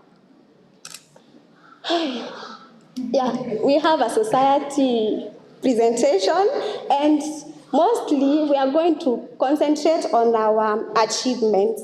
First, we have actually partnered with them. Society is actually looking forward to partner with them. Company known as the society, that is lifeskill.com. If you look at my t-shirt, I have two logos in here. This is Society of Chemists and this is lifeskill.com. Anyone in a green t-shirt, you bear the two logos, isn't it? So we have also managed to take students for trips, and I'm going to appeal to Mr. Amal and also the TopServe representative. Would you please consider giving us or offering us a space in your institution so that we can come and visit and maybe learn? Would you consider that? Yes, we will be very much honored. Yes, those are some of the things. You can see in this trip, we went to the yogurt plant. We've also managed to visit cafes. We've also gone to the Portland Cement Company. Yes, those are some of the activities. And you can see we are very, very what? Very, yes, very smart. And also we are very presentable. So you shouldn't be actually concerned on how we are going to present ourselves. We will be very much on point, isn't it? Yes. Also, something else, we've had other talks, like we've had entrepreneurship talks. Like last week, but one, we had an entrepreneurial program, isn't it? And also, we are, as the part of partnering, we are learning that we are looking forward into equipping our students with the technical skills. We've managed to make sanitizers and multipurpose soap. If you look directly there, you can see we have some of the samples. And also, we are looking forward into equipping our students with skills such as making paint and tomato sauce and other things. So we've not yet managed to do some of those things, but we are looking forward to doing that. Okay, so the society now has some objectives, and the objectives of us are, as the executive, the current executive of the Society of Chemists, we intend to have more trips, that is academic trips, and we have already confirmed that we have 2 guaranteed trips from Mr. Amal and from from Mr. Owiti. So we are remaining with some more trips, but still we are guaranteed, aren't we? We are. So we are guaranteed we have 2 trips, so make sure you start saving some money for that, okay? And also, we are going to be participating in charity events. We are going to volunteer, and mostly we are going to base our services to the society. I understand that our former vice chair, that is Eric Juma, actually donated a jerrycan of sanitizer during the COVID-19 pandemic. Okay, it's still in with us right now, but when you are at home. So we are going to be doing more of those activities. And something else we are going to do is we are going to be supporting innovations. We had our former, the ancestor right there. If you are here, he was actually identified as an ancestor. This person actually managed to have a project, and he actually flew abroad. Right now, as we are talking, he's actually looking for a scholarship, sponsorship with the Korean government, isn't it? And because I think there are deep pockets in with us here, I think you can be guaranteed that there could be some light somewhere, isn't it? Now, we are going to be talking of how to become a member of the society. We have 3 types of membership. That is the student membership. We all are familiar with that. As the students, you have to pay your 300 and now an annual subscription fee. We have an associate membership. That is for the alumni. It actually goes for 500, and then we have a honorary membership. It goes to all the chemistry professionals, and because I have chemistry professionals over here and my doctor over there, can I appeal to you? Can you please be part of us? Because yes, we will be having most of these events with us, and I think with you working with us, that means you are doing legit stuff, and it actually shines a light to us that we are not on the wrong path. We are actually on the right path anyways. And now I think I'm done with the club, but I had something to say. So when I was actually thinking of what to address you people, I like motivating myself so much. So I thought it is good for myself to motivate you too. I hope I'm not going to bore anyone. Please just listen to me. So, okay, what I'm going to say, that is, Dr. Saoke told us that the world is actually run by ideas. True or not true? So I'm going to tell you one thing. This is something I've seen working, not maybe to me, or maybe the previous speakers have a certain piece. And as I was thinking, I actually saw something and thought of something and actually came up with, call it a line or something, but you can listen to it. I told myself, if I dream big, I work hard and smart, and also I manage my circle of friends and learn to trust the process. within no time, I will make it to fall. We were told to do what? If we don't fall behind, yes, I can't be sure. I'm kind of sure that I'm going to manage to fall forward. And I think it should apply to all of us. And finally, something else I should tell, I'm going to tell each and every one of you, never, and I can put this in bold, never turn down an opportunity. Right now, as I'm standing in front of you, I'm a student, but maybe 2 or 3 years to come, I'll be somewhere else, isn't it? So if you think that you have any opportunity, now, right now I have what is this, a badge. In my village, if someone spotted me with such a thing, I'm not saying I'm like kind of showing off or anything, but I'm telling you this.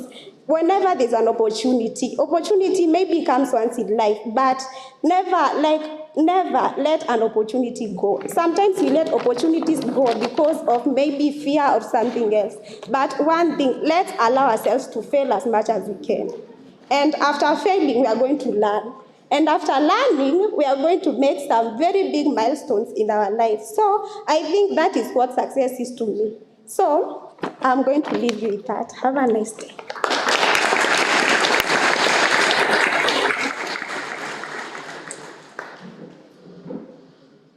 Habari zenu. After a presentation like that, it's hard to talk. So bear with me, tafadhali. Welcomed guests. It's great to see you guys here. University staff, it's awesome to have you guys around. My name is Lisa Mudeu, and today I come wearing 2 hats. One as a representative from the Society of Physicists, JKUAT. We are currently we're reviving the society. I do not have a presentation because of technical difficulties. Word of advice, back up everything. So the Society of Physicists, what we do is basically the same thing as the chemists. We provide a platform for networking as physics professionals, both alumni and students and industry professionals. We provide a space for learning and growth, and just everything physics, you can find it with us. So we are currently reviving the society. We meet every week, starting this Thursday from 5 p.m. So if you are available and would love to know more about the society, I welcome you to our meetings. Sawa sawa? Will you be joining us? Yes. Thank you.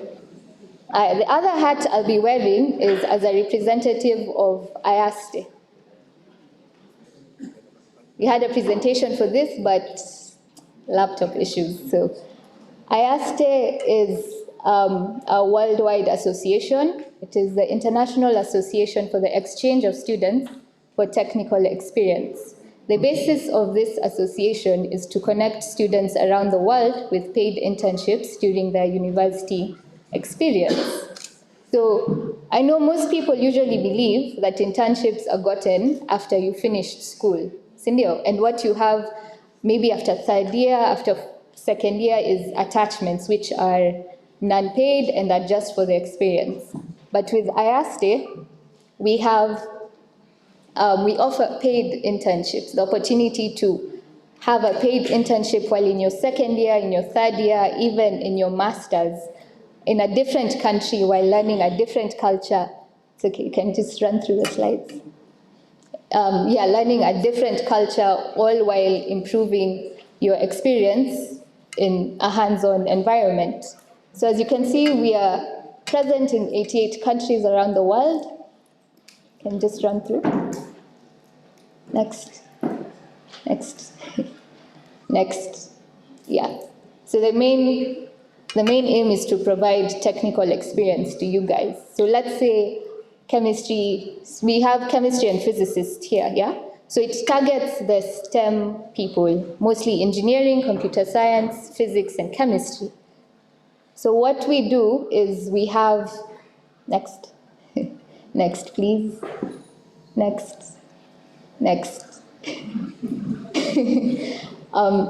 So this is the general exchange format. We have an annual conference, it's called the AC, once a year. So what we do is we get internship opportunities from employers, such as yourselves, who are willing to have people and pay them a reasonable amount such that they can live here comfortably during their experience.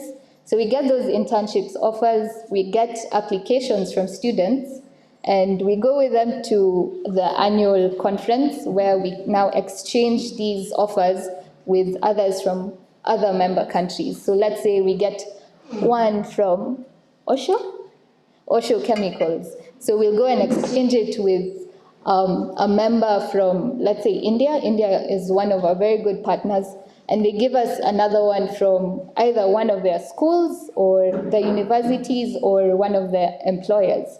And so now a student now is assured of getting this internship from India because we've offered them an internship from Kenya.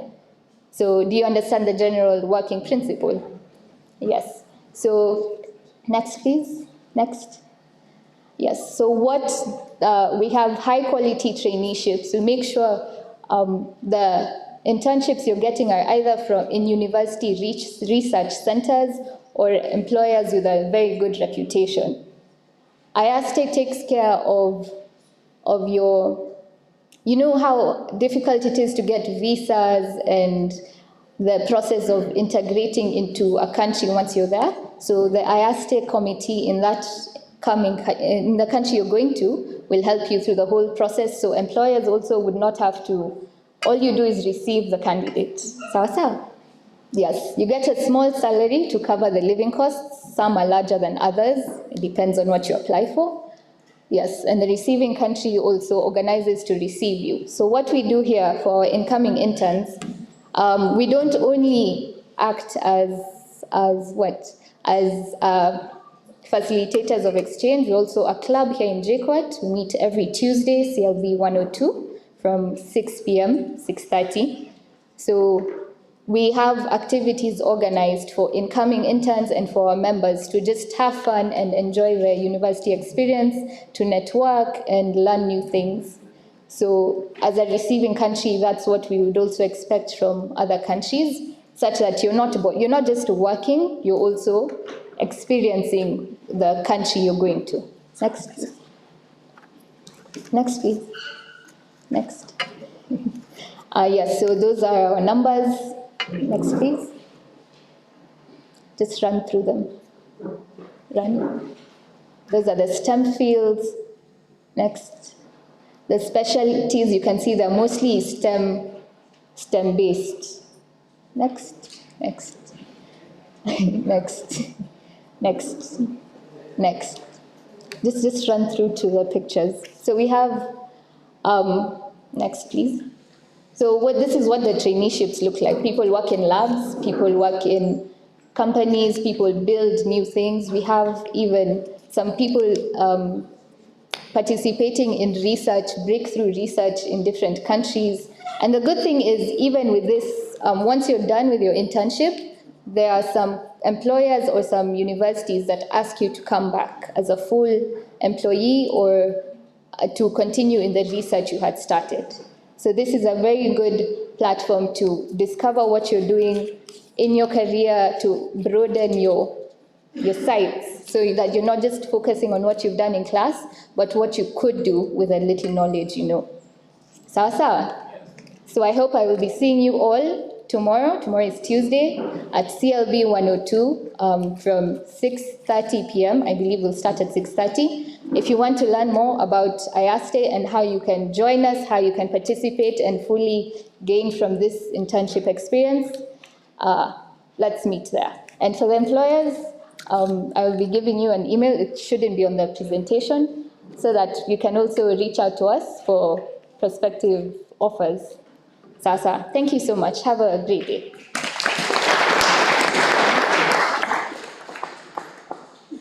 You know, at the School of Physical Sciences, we are having very great ladies. No, the first presentation from the Society of Chemists really amazed me. And then I was actually waiting for Lisa, and I was wondering, now we only have presentations from ladies from the societies. What's happening with men? That must be a question, but we also understand that there is a lot of women empowerment, ndio? Yeah. So because I love you people and I'm your MC, I'll have to give you something. For those people who have been in the Society of Chemists, I've been there for over 2 years now. You know how we do it. So I have a scratch card for Safaricom. It's worth 50 shillings. You know, I know there's a boy child somewhere trying to imagine if I could just turn this credit into cash, because saizi mess imefungulika, sio? Yeah, we understand what's happening with us. So let's do this so that tusikae kama tumeboeka sana, mseme MC pia hakutupea kitu. So *141 star, and the secret from the Society of Chemists, can I spill it? No.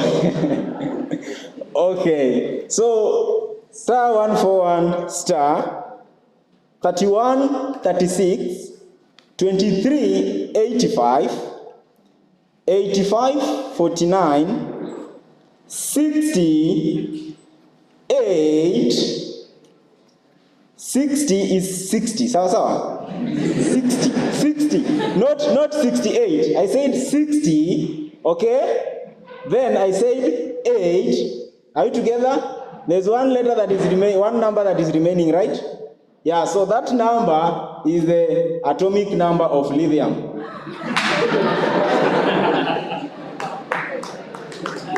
You can place hash. Who has gotten it?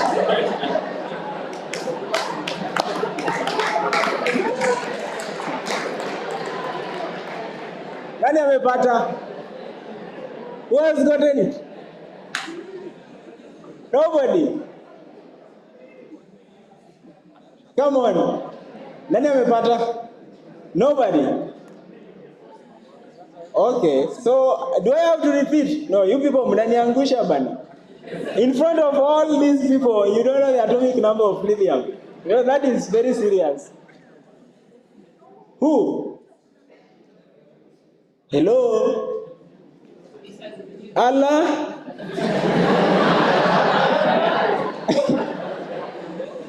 Okay, so I repeat.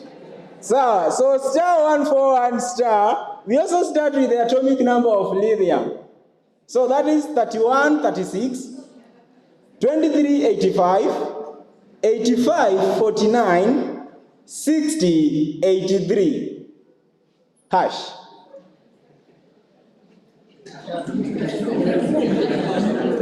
Nani amepata? No, I just scratched this card here. So I expect you people to be having it. Or our professors are faster than you. You got it? Okay, so can I assume that I'll just have to use it? Nani amepata? Nobody. Okay, unaogopa? Maybe she's in first year or something.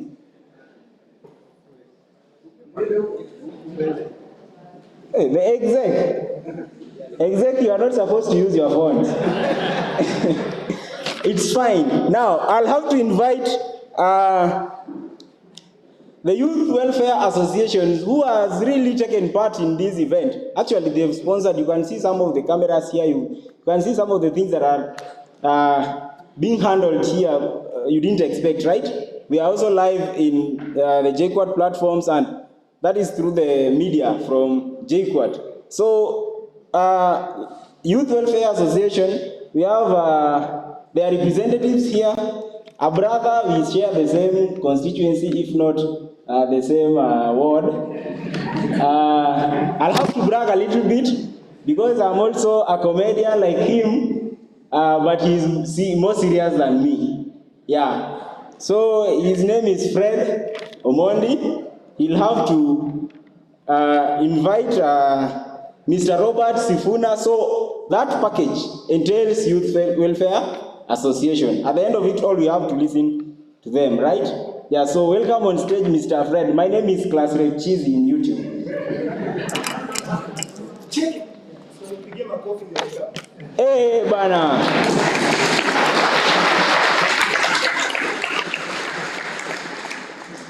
Hiyo makofi haijatosha. Hiyo ilikuwa yangu. Sawa sawa.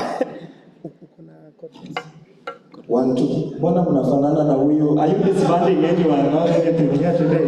No, Ati mbona comedian akikuja kuongea mnamwekea vitu sio serious? no, Fred. Oh, you have a cordless.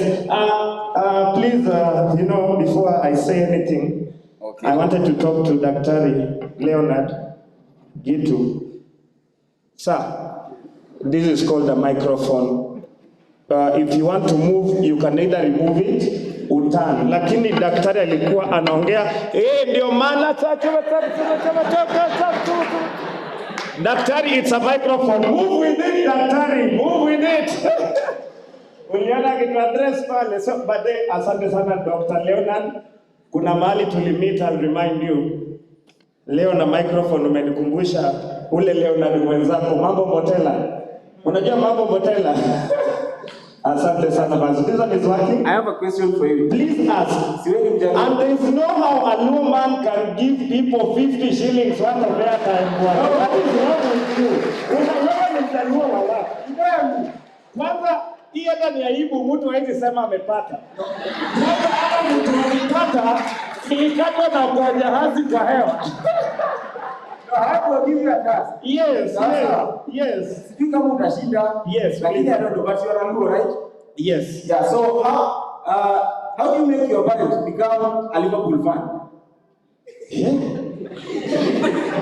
What? Hiyo niambie. Siwe ni mjaluo na 50 bob ni ndogo sana. 50 labda ikuwe dollars. You have to make up for that. I will. So should I answer you? Please answer me. Okay. Yes. So you have to simply go and ask her. Yes. Because she's a Luo, right? Yes. Actually, my mother said she loves the Liverpool jersey. Yes. So this is what she told me, right? Yes. I want to be a Liverpool fan. Yes. But I was wondering, how do I make a Liverpool fan? But it's difficult to make a parent. Yes. So this is what I did. I just organized myself and went and told her. Ukaenda kwa madhe. Sadio kwa natoa. Yes. Sadio kwa natoa. Only very few people will understand that.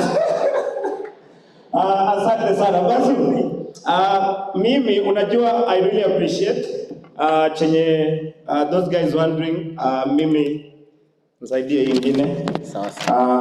As much as I did do sciences, what I introduce, I do believe in science and I do believe in God. I'm in the middle there. So let me start by introducing myself. They call me the late Fred Omondi.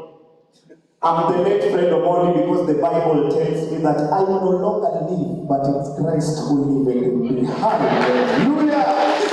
Sasa, huyo MC Jaluo, mimi nataka kutoa 10,000 before my director. 10,000 is okay. Sio airtime ya 50 bob, is 10,000 okay. Cash money. Tumekaa sana, si ndio? Mtu atoke na 10,000. Bro 50 bob hiyo. Aya, anybody you can say yellow lorry, red lorry, mara tatu haraka haraka. Yellow lorry, red lorry, yellow lorry, red lorry, yellow lorry, red lorry. 10,000 Kenya shillings. 10,000 pa. Na tatu naweza nisindikiza na 2,000. Yellow lorry, red lorry, yellow lorry, red lorry, yellow lorry, red lorry. Yellow lorry, red lorry. Yaani scientists wamekaa hapo wakatuambia wakati. Okay, 15,000. Yellow lorry, red lorry, yellow lorry, red lorry, yellow lorry, red lorry, yellow lorry, red lorry, yellow lorry, red lorry, 15,000 wapi? Are you sure? Bro, 15,000. Yellow lorry, red lorry, yellow lorry, red lorry, yellow lorry, red lorry. It's so easy, okay? Yellow lorry, red lorry, yellow lorry. Sasa wewe ni wapi? Right. Is there any lady? Is there any lady? Is there any lady?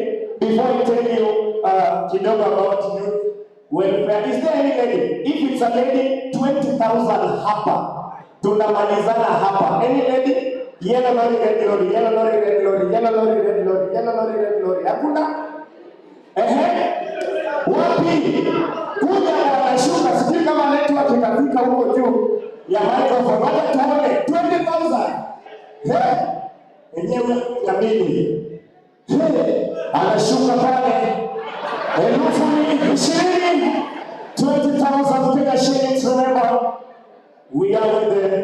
brightest minds right here, JKUAT. These are a group of scientists. We have art sciences, we have geologists here, we have engineering sciences, tuko na watu wa geography, tuko na kila mtu hapa. Wewe unafanya nini? Watu unaitwa nani? Unafanya nini JKUAT? Simama hapa ndio kuna network. Unafanya nini JKUAT? Industrial chemistry, rubbing Aya, yellow lorry, red lorry, yellow lorry, red lorry, yellow lorry, red lorry. Mara tatu haraka. Yellow lorry, red lorry. Haki na hiyo leo na lorry. Roho na hiyo leo. Washa, kila kauli. Tarande gotere kapure grasha kandi moringo. Haya, so anyway, my name is Fred Omodi. I'm glad to be here. I'm the coordinator, Youth Welfare Association. And Bwana Daktari, you know over time, I do believe JKUAT, apart from just offering us world-class academics, we are also getting quality moral standards. Because these are our leaders tomorrow. Let me give a quick trivia. Who is the ule president Africa amesoma kabisa nani? Mugabe. The most learned president in Africa. Anyone? Please leave your Google in peace.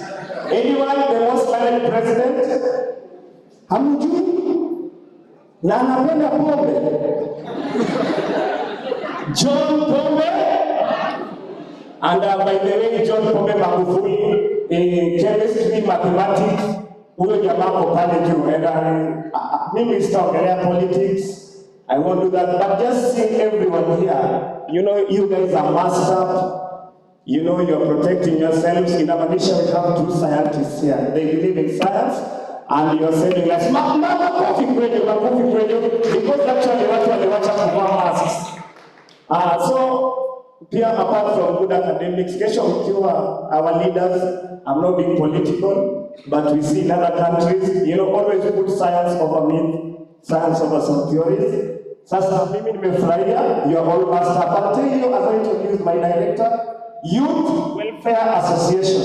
Lakini Bwana Leonard, kuna hii notion Kenya, ati mahali umezaliwa inalita career unafanya kwa university. Unasikia watu wakigraduate Faculty of Medicine, Omoni A, Omoni B, Omoni C, Omoni D, Omoni E.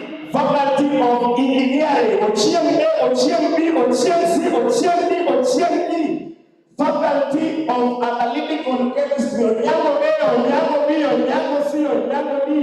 Faculty of Law, Omolo A, Omolo B, Omolo C. Faculty of Business and Money Matters, Joroge A, Joroge B, Joroge C, Joroge D. Faculty of History, Sorcery and Witchcraft, C, Onyancha A. Onyancha B, Onyancha C, Onyancha B. Faculty of Food and Beverages, Wafuga.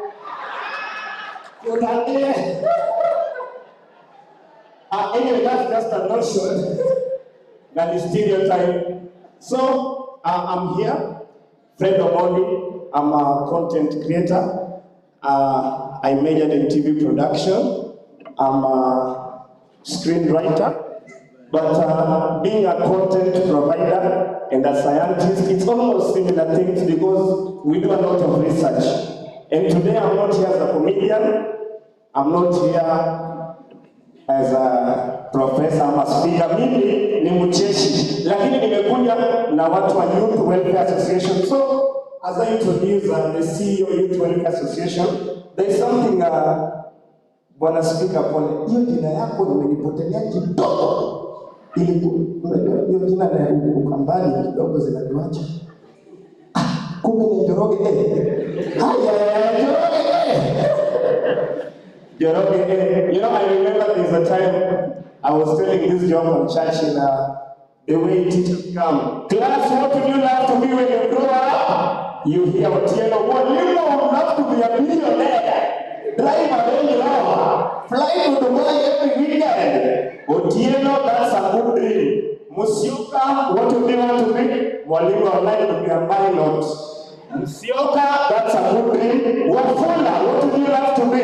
Mwalimu, I would love to work with the Savior Board of Kenya. That's a good dream, Wafula. Ikafika kwa Waibera, sema Waibera. What would you want to be? Guy, how hata mimi mshagua career. Me, I would love to be OW. What is OW? Otieno Swai. Hizo milioni niwachie ndani. So hizo milioni azimo mingi, lakini Youth Welfare Association is here. I won't take much of your time. What we do, wakati anajua Professor Hamo. You know Professor Hamo? From Churchill Show. And Fred Omondi is my brother. Nimenyako kwa jela saizi. Ashatoka kwa jela. Ameachiliwa. Wale mabibi zake. Okay, sir. So Fred Omondi, Professor Hamo, we gathered up with the Youth Welfare Association. There is something alisema, the speaker Joro. Was it 7 years? 7 years without any job. And being the brilliant minds we have inside here, you want to be scientists above everything. So, like I said, 7 years you can be out there. You have everything. You have all ideas. You just need the capital. You just need some money to start on your research. You just need something to keep you going, to trust you. That is why I want to introduce the Director Youth Welfare Association. When you are on a Masimu, just go to Youth Welfare Association.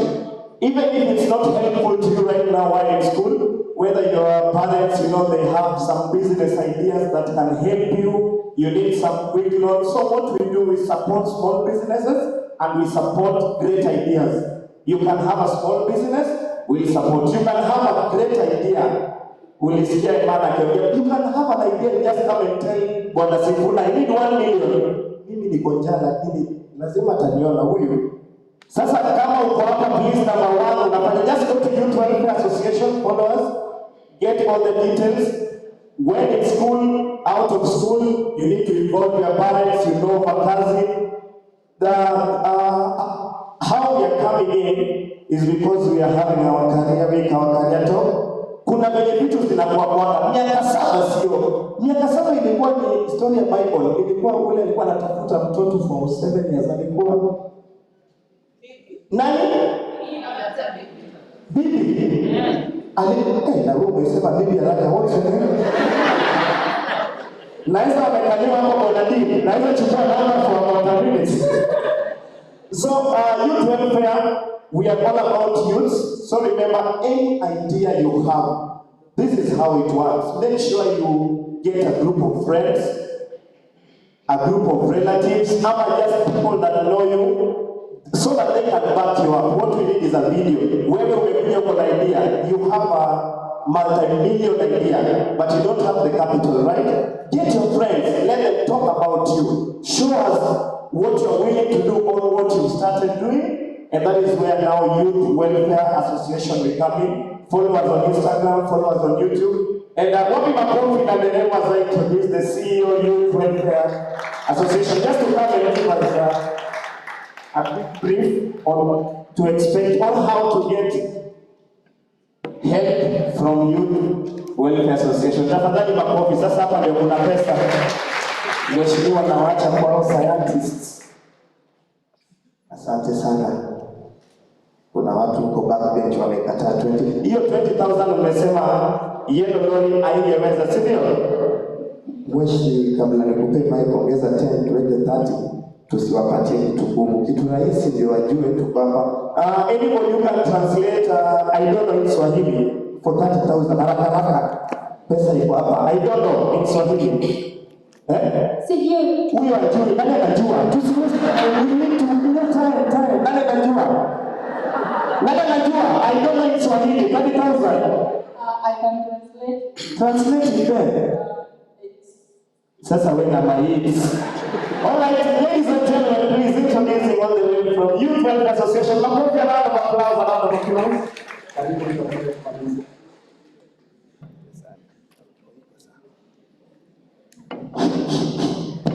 Thank you. Habari ya jioni. Habari ya mchana. Thank you. I really appreciate for this moment. My name is Robert Sifuna. I'm just young like you. Sijamea ndevu bado, but I'm really hoping that in a few years to come, sitakuja.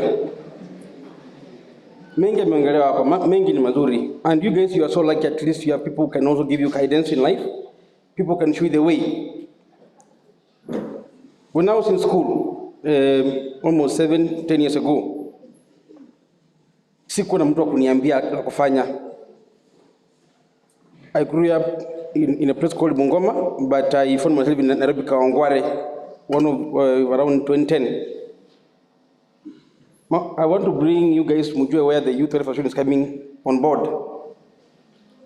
I was a hawker in Kawangware for almost 3 good years. And the person who was actually helping me kunipia stock ya mayai ako hapa, he's called Hospital Hamila. I think somewhere here. Hospital Hamila? Good, yeah, he's the one. He was the one who was supporting me when I was a hawker in Kawangware. At the same time, I was also schooling in Mount Kenya University. But of course, usingizi ilikuwa ngumu juu nilikuwa nafanya kazi usiku. Kafi haikuwa kama wakati huu. But I sat myself down nikajiuliza maswali mbili. I'm a hawker and I'm in class. Natoka shuleni bado nianze kutafuta kazi huku nje itakuwa kazi ngumu. I prayed so much. Do you people pray? Please put God first. After I graduated Mount Kenya University, kazi ya kwanza nilipata. You know, I really appreciate when you people say we should apply for jobs. Lakini ni ngumu kuinje bro. Unatuma masivi kila mahali. When you go there, even for that small thing, do you have the experience? Do you have experience? They ask for 5 years experience na una. So ilikuwa ngumu kwangu hata kupata. Na mimi ni mfupi mkubwa. When people look at you, they can even write, can even hold a pen. Ni ngumu.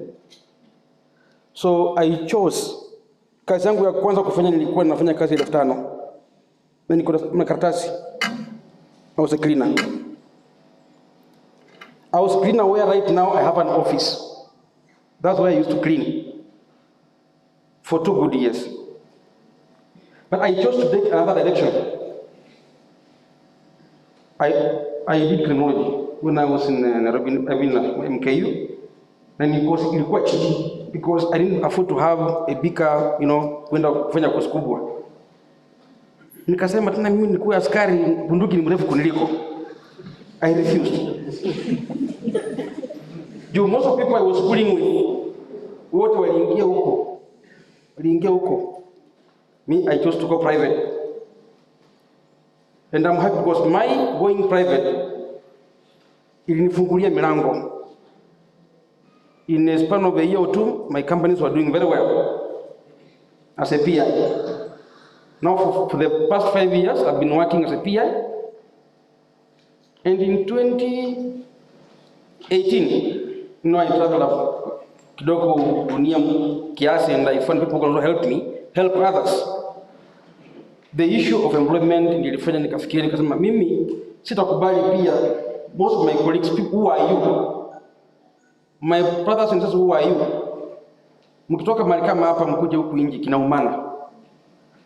I chose to come up with the NGO that supports and funds vijana who have ideas. Every idea is good, but viable ideas. I'm seeing something here from you. I promise you I'll come on board. That's what we want you guys to be proactive when you come out there.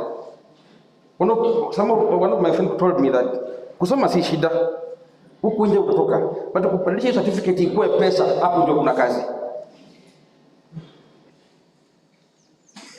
The Youth Welfare Association is only preaching the cup of creating employment. The fact that umefanya hiyo course yako, haimaanishi wewe fikiria kufanya vitu vingine huku nje. Wewe toka hapo uende huko nyumbani huko nje tena ukwenda kama wale watu wenye kitaka tena shule, hiyo ni makosa. Toka hapa nje, you are being prepared to be out there and fight, because the same way Mr. Amal said, people apply. You can apply as 1,000 times because you are fighting, you believe in yourself. But also think, we have opportunities out there. Kuna kazi ziko, ni sisi wenyewe atufungui macho tukaona we can do something wenyewe pia tukisaidia nayo. So I urge you, applications are very free. Na kama hujui apply, you can even call. Na kama huwezi piga simu, you can record a video of what you feel like you can do. Kuna WhatsApp number I think unapatia, they can send. We will come to you and support you. Hatuna pesa pia, we're looking for to partner with people like Mr. Amar to change a life or two in this vijana in this country. That's my prayer. When you come out there, please don't behave like a person who never went to school. Think. As much as you apply for all these professional positions out there, also try to diversify your thinking. And God will bless you for that.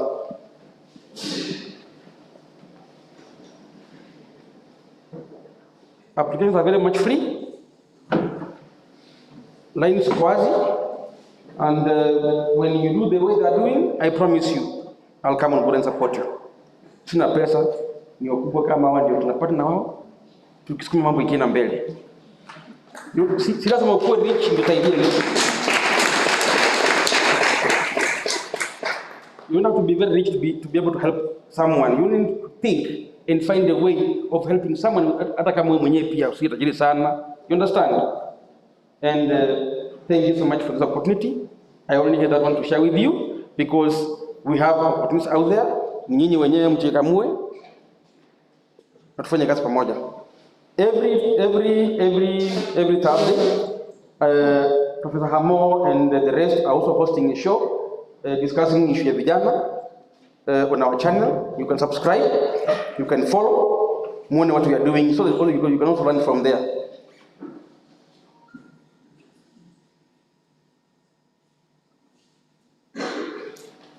Pia karibu na kwa ofisi. If you have a personal issue, karibu kwa ofisi, because we also give counseling for kwa vijana for free. Tumepatana na kampuni inaitwa Barros Marriage Counselors. Si mambo ya marriage nyamu ndio bado, but it's helping vijana in this country who are going through difficult moments, depression and all those kind of stuff for free. But when kijana, you only come there or you make a call and they'll take you through getting counseling for free.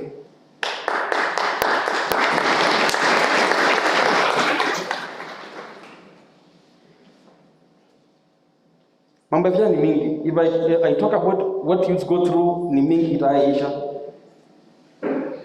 But for now, I want to say thank you for listening to me and giving us an opportunity to share this with you. And we hope that in the future we're also going to partner and work together. Thank you.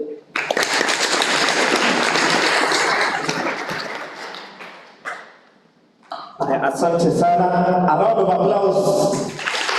That is the CEO, Kenya Welfare Association. For those guys who are not fluent in English, coucher sur le dos, je le ciel est proche, la date, je trouve, je suis parmi les hommes que toi. Voilà, oui, la mère Youth Association for Learning Basketball, mwana mlima, wanamsaidia watu wa Romania. Sasa hii ndio namba. Remember, amekwambia, some of you, you can't express yourself. You can't be like the speakers. You can't just talk mbele ya watu. So, what you can do, just go to this number. Sorry, my colleague, Professor Hamo, couldn't be here. But we host shows Thursdays and Fridays with him. So, if you have any project, and I do believe we have very, very smart scientists here, please write my number chini 0774 0774 01 tuko sawa 8384. So this number is not just for you. Remember, your mom can be back at home struggling with a lot of ideas. You know, she's trying to open up salons to support you finish your career. So just tell mom, let's try youth welfare, because basically that is what we are all about. But pia aliwaambia wacha ikue ni kitu. Kuna kitu watu wanaweza sikia ati kuna pesa inatoka mahali, uanze kukama up na idea. So let it be legit, and the support will always come to you. Engineer Professor Daktari Otieno. Ondie, nasikia corona ya Raila ilichukua 2 days. Na bado. So asante sana. We will leave the number with the students' leader, and also remember to follow us on Instagram at Youth Welfare Association, YouTube sana because that's where you will be seeing our stories. We just had a few people this last week when you dish out some help to. Follow us at Youth Welfare Association. So this is also your folks back at home and for you. Na asante sana. Karibu sana. Ngoja jamii sikulipigia hata nisikie kama speaker. Unajua ama you know, usually comedians our title is a little bit shaky. Comedian. I'm just speaking after Professor PhD. Unajua koma ile zinakuja. So I'm really honored to share a podium with great minds. And also I'm honored to be coordinator, Youth Welfare Association. Na nimefurahia kukwaje kwa dadangu hapo kwa hii shule mumlinde. Wewe Brayo, si wewe. So thank you so much everybody. Asante sana.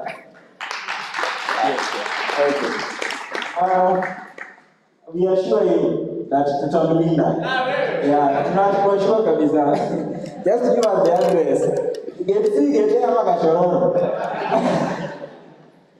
Okay, so we have lifeskill.com, which is now the co-partner with Society of Chemists, JQuat. But before I do that, let me just give a brief description of a company which we will not have time to present, but there's an associate of that company here with us. His name is Mike Mutai. He is the class representative for analytical chemistry.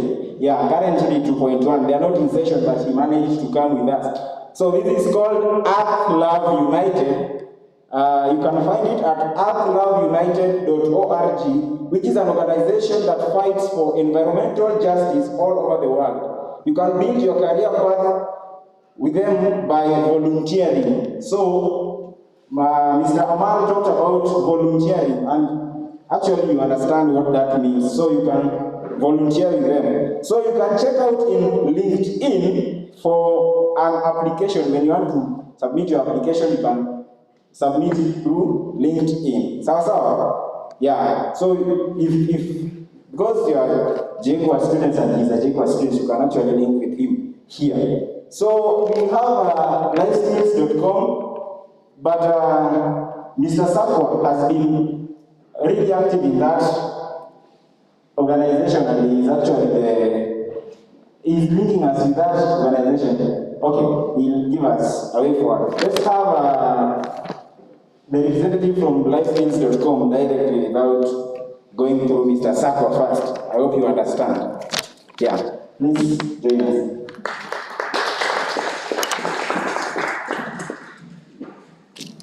Thank you very much for giving me this opportunity. I'm told that we are rushing against time.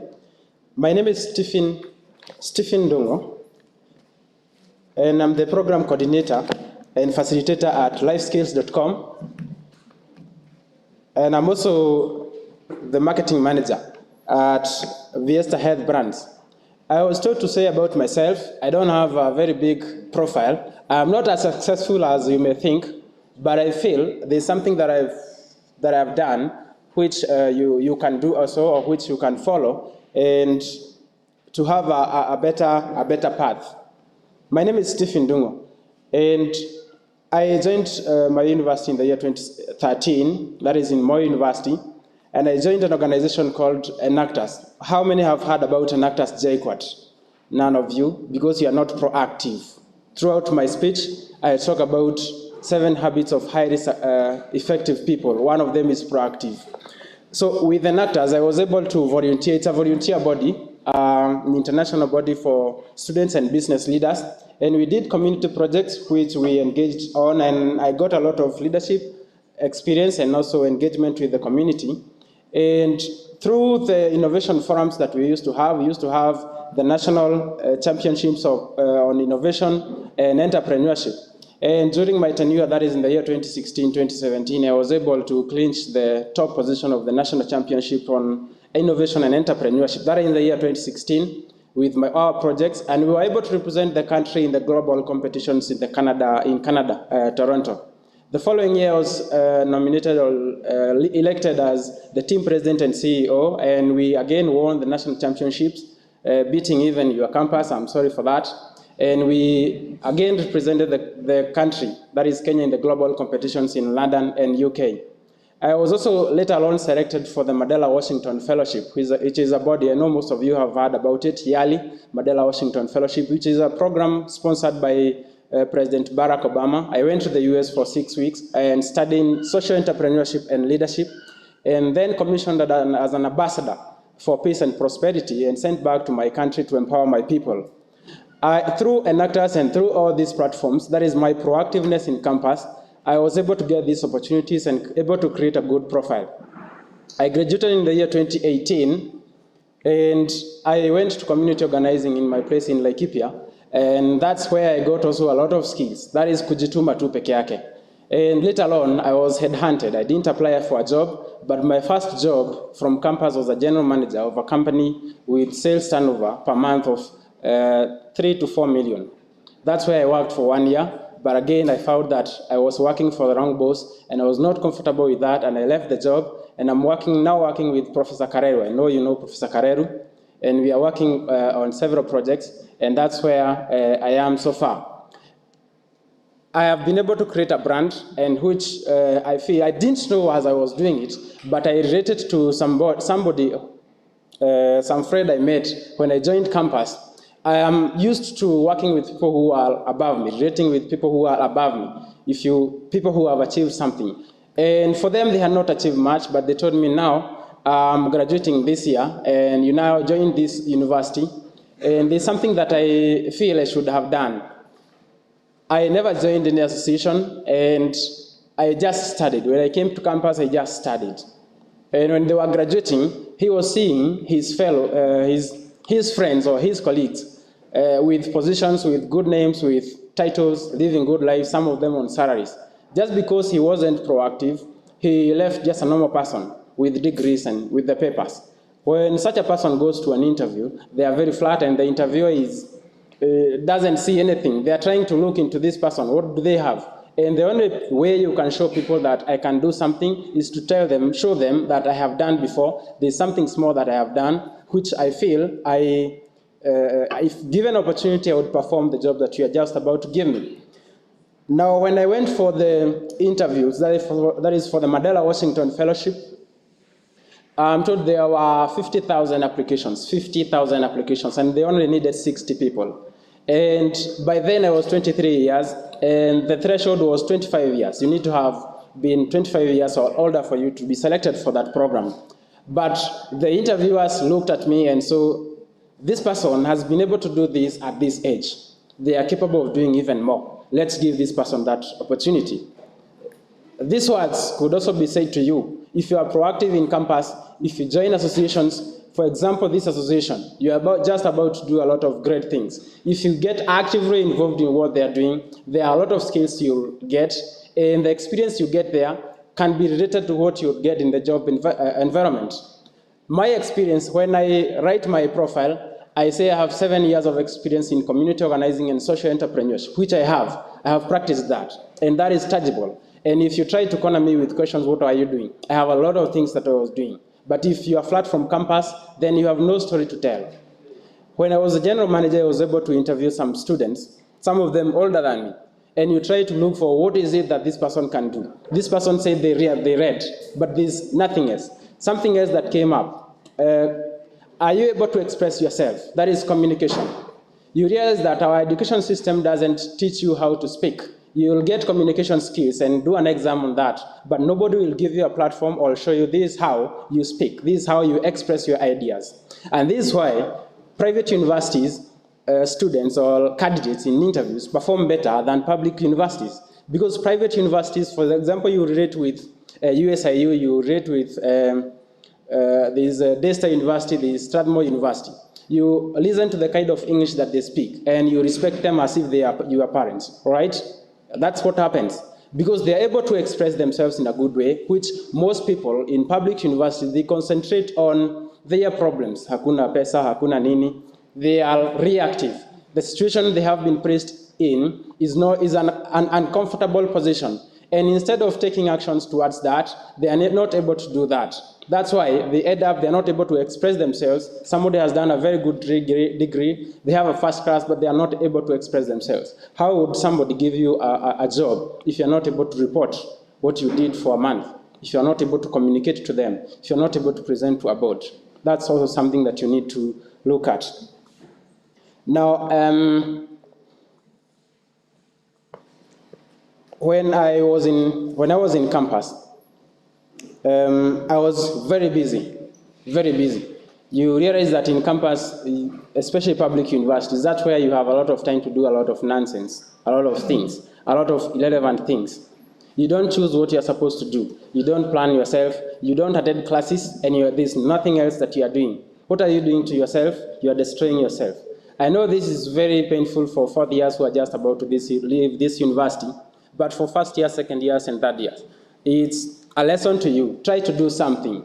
Try to do something. Try to do a project. Try to produce sanitizer. Try to push it as far as they can. Now, before I became the general manager at my previous employer, I looked at myself and tried to evaluate what is it that I have. What is it that people see in me? What is that asset that is in me? How can I be able to cash it? That's when I started training on design thinking. These are skills that we were taught when in the US, and also practiced it and did also a lot of research. Design thinking. This is where you design a good project. This is where you design a good solution for problems that you are facing. I started facilitating these sessions with companies and with also some universities. I went to Laikipia University. I did one in Moi University main campus and also West Campus. And they were paying me for that. That is a skill I thought I had, and again, I was able to grow it. How can you be able to grow what you have? You know, as we speak, and we must speak the truth, some of you here want to be entrepreneurs. Let me not say some of you. I know all of you want to be entrepreneurs, but not all of us will be entrepreneurs. Some of us will live in employment. They have to be employed by some companies. That is the truth. But whether you want to be employed by somebody else or you want to create a company for yourself that is to employ you, there are certain things that you need to get. You need to get your life together, and you need to do the best in the level that you are. That is, now you are in campus, so you need to do the best that you can to do, that you can here. Now, I had a presentation, but I decided not to look at it because of time. It will have taken time, but I just hope that we will be able to meet in lifeskill.com. Lifeskill.com is a program that is trying to bridge the gap between employability and non-employability, employment and unemployment. We have a lot of unemployed people looking for jobs, actively looking for jobs, but they are not employable. They don't have what the employer is looking for. I got my first job as a general manager. That was my first start job. So we are all scared that the employer is looking for 5 years of experience. We are scared about that. But just know anything is possible. What is important is for you to position yourself in a very good way. So we are helping you, whether you want to go into employment, self-employment or employment, that is corporate employment. We will give you the skills. For example, for industrial chemists, you'll be trained by experts in industrial chemistry. You'll be enhanced with the skills that the employers will be looking for. For entrepreneurship, that is for those who would like to pursue, maybe as a part-time job or even as a full-time job, you'll be trained on entrepreneurship and incubated for some time. You'll be taken through the basics and the necessaries of entrepreneurship. I personally facilitate entrepreneurship, and it's a full package, moving from design thinking, that is developing the product, and before developing the product is product research. All these things, you'll be taught how you can do this. We are in a global society, and things cannot happen the way they used to be. You cannot expect to do things the way they were done 10 years ago or 20 years ago and expect to succeed. there are certain things that you need to look at. For example, the Kenyan government is very harsh on businesses. It's not that it's harsh, but there are certain set guidelines which you must follow for you to be able to run a business, and so that the government also can get its share. So if you don't know this, you'll get in the wrong hands of the law. And the whole package, that's what we train. We are open, the applications are open, and we have now collaborated with association, the Chemistry Society, JKUAT Society of Chemists. And we'll be able to offer this program and do it in the best way possible. We are together with you, and we'll work with you to see that you get to your dream job or your dream career, or whichever you would call it. For the purpose of time, thank you very much to the organizers. You had a good event, and it's actually a good achievement that you have maintained such crowds. It's a very good thing. And I am hoping that we'll have future engagements and that we'll be able to do a lot of things together to empower these students. My heart is where I'm helping people. When I see somebody succeed, I am happy about that. I'm not jealous when somebody succeeds or when I help somebody and they move an inch even higher than me. I'm not jealous about that, and I'm happy. And that's something also you can look towards. Be happy when your friends are succeeding. And that is it. My name is Stephen, and thank you for your time, and look forward to working with you and talking to you. You can get our contacts from Brian and the other officials. Thank you very much. If we meet next time, if you call me again, I'll give my full presentation. Thank you very much. Let's appreciate lifeskill.com. Yeah, I know you people have several questions that you want to ask, and maybe some of your concerns. So, actually, we've cleared with the speakers, but we have Brian Sakwa who will take only 2 minutes to just expound on something, and we'll be able to listen to you, get your questions answered here, and then we move forward. Sasa, we are almost done. Hello, habari zenu. Yeah, my name is Brian Sakwa. I'm a student in 4.1 pursuing Bachelor of Science and Analytical Chemistry. Yeah, I'm the former chairperson of Society of Chemists. I'm currently the coordinator of lifeskill.com and also the coordinator of Youth Welfare Association. We are happy to be here, right? It's for the purpose of information that we get to be well equipped. From the fact that you all remember the story of the tortoise, ndio? Wakati these people plan to go to the heavens to have the feast, wakati wa come back, what happened? They sent the birds to come and inform the wife of the tortoise that there is a certain stone coming from the other side of the world. So plant some stones on the layout so that that stone finds to hit on. Na kumbe wanadanganya the wife, ndio? That, for the same case, that's really happening for us with students kwa sababu, when we try to approach the key parts of finding information, wewe unajiandaa hapo kwa YouTube polepole, you click what the speaker maybe is interested from us. Wakati una click hapo hivyo, what happens? Unapata kale ka advertisement ka Arsenal wanasema sijui overbeaten and what have you. It distracts you from obtaining the right information, sindio? Then maybe if you're thinking that you're finding the right information, what happens? You find other people confusing. Mwingine anakuambia ati, the speaker is not interested in seeing your beards. The speaker is not interested in seeing your mustache and what have you. So now find like these people are confusing us. That's why we saw it fit to organize for this event, for us to have the right people to give us the right information. We really appreciate you speakers, because when we were approaching you, you were ready to listen from us. And for now, I'd like to invite Mr. Chibona. We want to present our proposal to the Youth Welfare Association for the same. Alafu pia ukuja na sabuni yetu. Excuse me, kuja na sabuni. So far, lifeskill.com is really doing great. We really appreciate for the far we've gone. It has been a step. And we believe. Kiongozi, hebu kuja hapa kidogo. Yeah.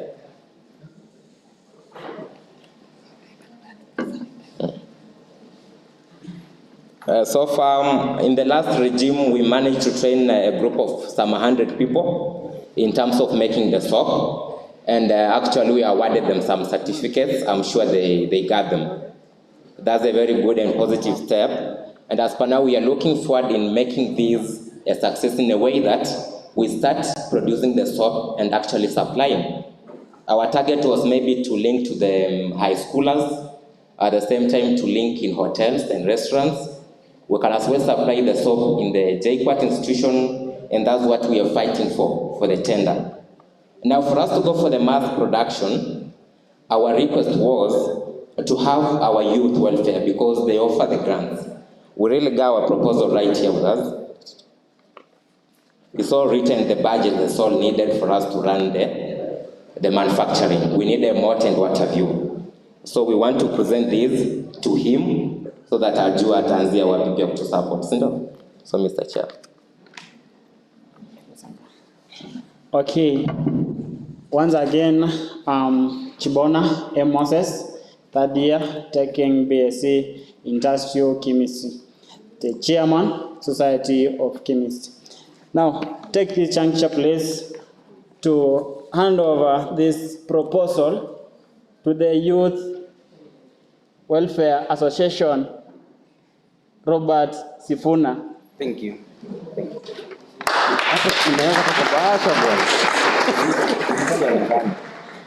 Okay, maybe just to echo on something, like every speaker here has talked of teamwork, and as the Society of Chemists, we now looking forward to partner with as many companies as possible, partner with the organizations such as this Youth Welfare Association, so as we can run our activities well and achieve many and many goals. Thank you for making a day for attending this effective event. Thanks and welcome. Asante sana. Let's clap, please. Fred Omoni, please. Could you present his support? This is our product, actually. Let's clap, please. This is the fun we are doing. Mr. Freddy, you got to present this up to our CEO. For kuja present. Mpatie na picha, please. Hii company ishaanza. Ishaanza. I want 3% ya company yangu. Hatutaki partner wengi sana. Oh, thank you so much, guys.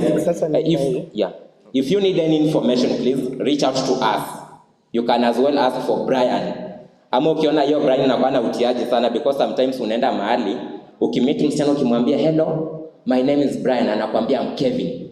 Ukijaribu kuinvest hiyo jina unamwambia I'm Brayo, anakuambia I'm Kevo. Ama ukijaribu sana unamwambia I'm Yobra, anakuambia I'm Baike. Like unajua anajaribu kukuonyesha nini, like we are good people. So sawa. I say thank you so much. Let me say something before you. On this note, what we do, why we say that we always go live on Thursdays and Fridays, because we also want to make their hustles be known out there. If they are doing soaps, the purpose of this show is to sell whatever thing you are doing out there to our fellow youths because we need to support each other.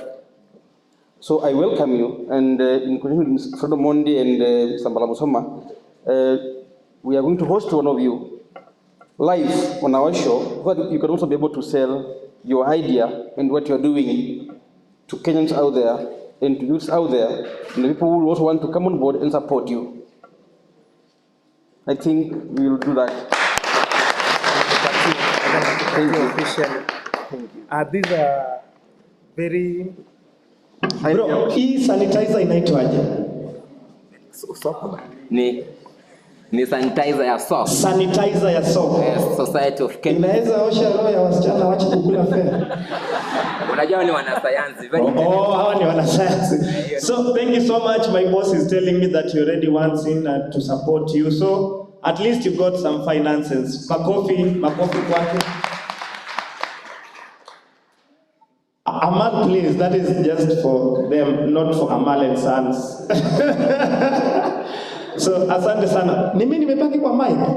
I was just coming to Pena, bro. Nimerudi. Umeniacha kwa ngori? Nimerudi. Asante. Sawa. Thank you so much, Youth Welfare Association, and every other person that is having that attitude of helping people. Sawa. So we have one session remaining, and that is the question and answer. I'll be able to move around. If you have any question to any of the guests, even to me, if you want to ask me any question, I'll not be worried about that question. I'll just answer. So please, if you have any question, you can raise your hand.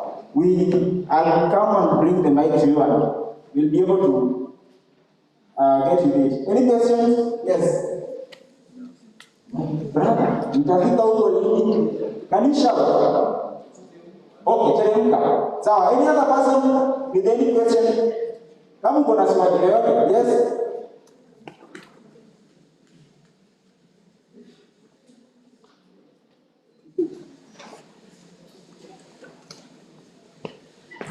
I'm Jambod. I'm going directly with my question. Not with your question. Of late, we students tumekuwa na challenge ya kupata attachments. Si ndio? Ni ukweli. Sasa ninaomba wenye tunamaliza 3.2 ama wenye wamemaliza shule washote because mtatupea attachment. Yes, that is the question. Would you see what?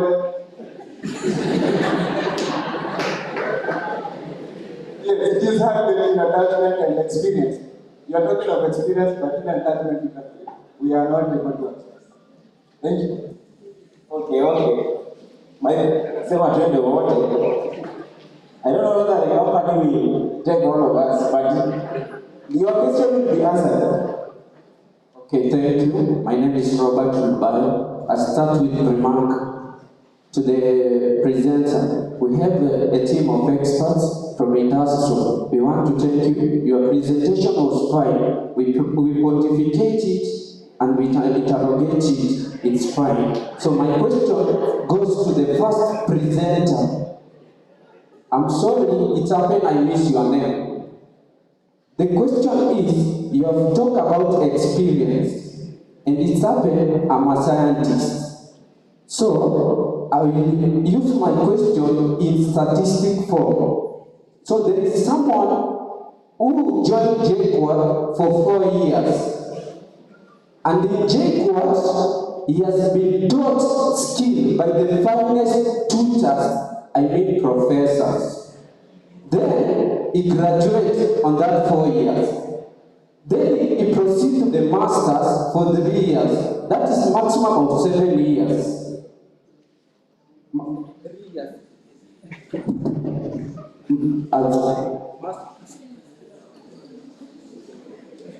Okay, sorry. I'm saying he joined JKUAT for 4 years, he finished JKUAT undergraduate. Then he proceeds to masters, not immediately. So you know the process. For 3 years. So on that's included to 7 years. So, and the job requires an experience of 7 years. So is that experience?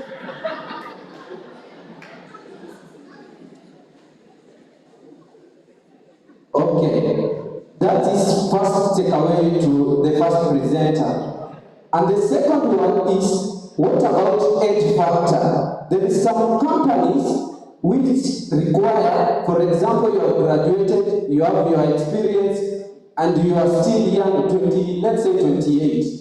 And the company wants an older person. So how will you think about that one? And then my second I'll go to the big elephant, that is Youth Welfare Association.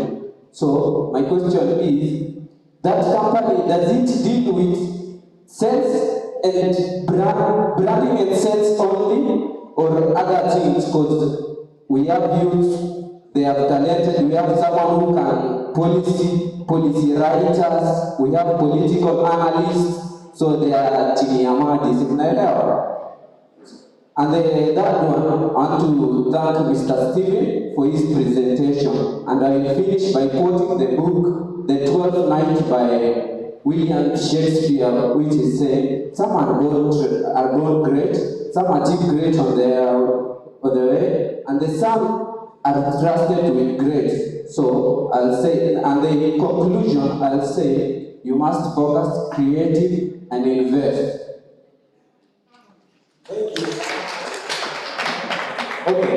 Can we answer those ones first before we go to the next question? Sasa, yeah. Yes, to address the first question, which was from my fellow colleague out there. Osho Chemicals is, we're actively looking into investing in young millennials like you. As for my presentation, you saw that these different disciplines in which we can actually employ, or actually not even if it's not full-time employment, attachments, especially for university students such as you. We actively participate in internships, attachments. At the moment, we have a team of around 10 interns. Just send in your CVs. We'll call you in for an interview process. If you're applicable for the job, we're more than willing to help you broaden your career prospect. I hope that answers your question. Regarding the experience, that was quite an interesting one actually. I understand where you're coming from, but I think like most of the other speakers have spoken as well. Throughout your experience at university, I think it's being proactive. I think we had a statement from liveskills.com. I think it's a matter of being proactive. Look for job opportunities that are out there, look for internships, look for attachments. All that actually contributes to building your CV. It's not a must, you need a full-time job. It could be an internship, it could be a part-time job, it could be working for an NGO, it could be working for, it could be a voluntary job, it doesn't have to be a paid job. All those things actually add to your CV and your resume, and at the end of it, employers are aware of the fact that whilst you're in university, you don't expect a graduate to come out with 7 years of solid experience. You have to look at the discipline in which you're applying for. I think, like my colleague here said, you have to work smart, look smart. Don't apply for something that requires 7 years of solid experience because you know you can't present that experience. Look for something realistic, look for something that's achievable, and look for something that's that you can actually invest yourself in and build yourself. As for the age factor, again, it touches on the same thing. You don't want to apply for a job where the employer is looking at someone who's got 7 years of experience, because that would mean you're 30 years old, but you're not.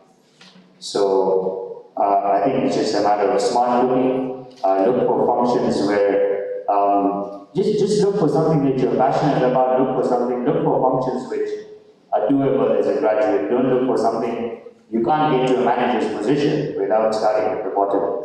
It was the same thing for me. I started right at the bottom. You can't go from 0 to hero in one day. Paris wasn't built in one day, wasn't it? So it's a matter of patience. Patience is a virtue. It's very important. And step by step, if you have your action plan put in place, if you have a 5-year career plan, you'll make it to where you have to.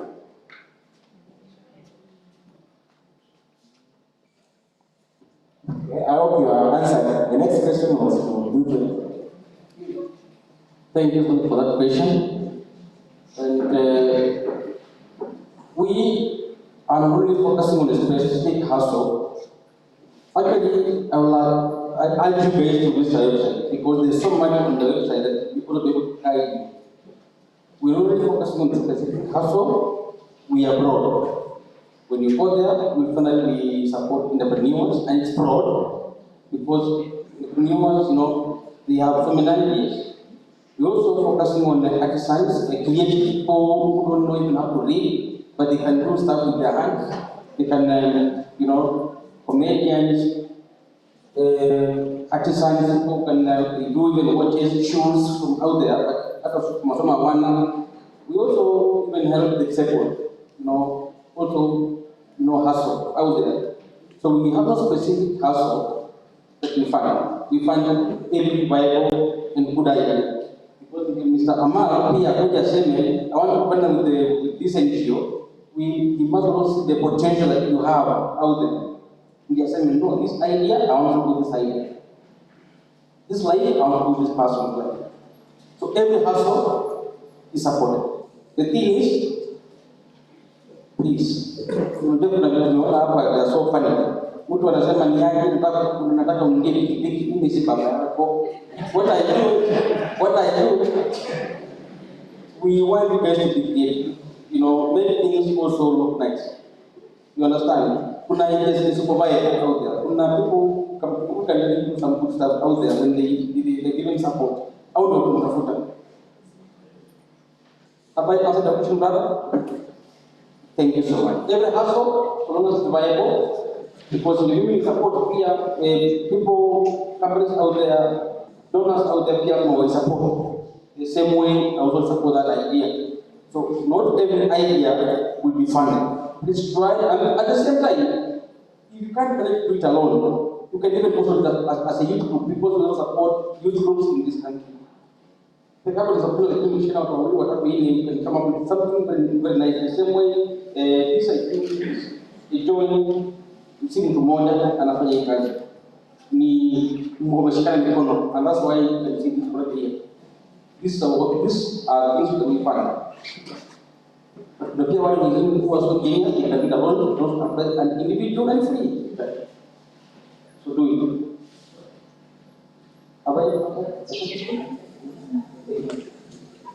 And just to add that, I don't know if our speakers, there's this great tech guy, he's called Mbetsa. Actually, he's one of the biggest tech guys in the industry. So I do believe we have very smart people with potential, like what he has, your talent. So there are also other people who are nurturing. Maybe you are in tech, you are an inventor.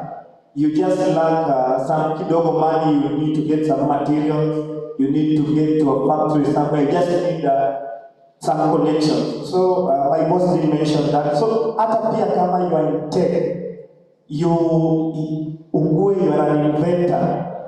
The reason why he's saying about the moto boda, Mr. Njoroge, unajua Wakenya tuko lazy. Ukisikia there is help here, ninunulie boda. And now how will we give you boda na kuna kijana hapa akona invention idea ya kipewa tu just 1 million, he'll change lives of so many.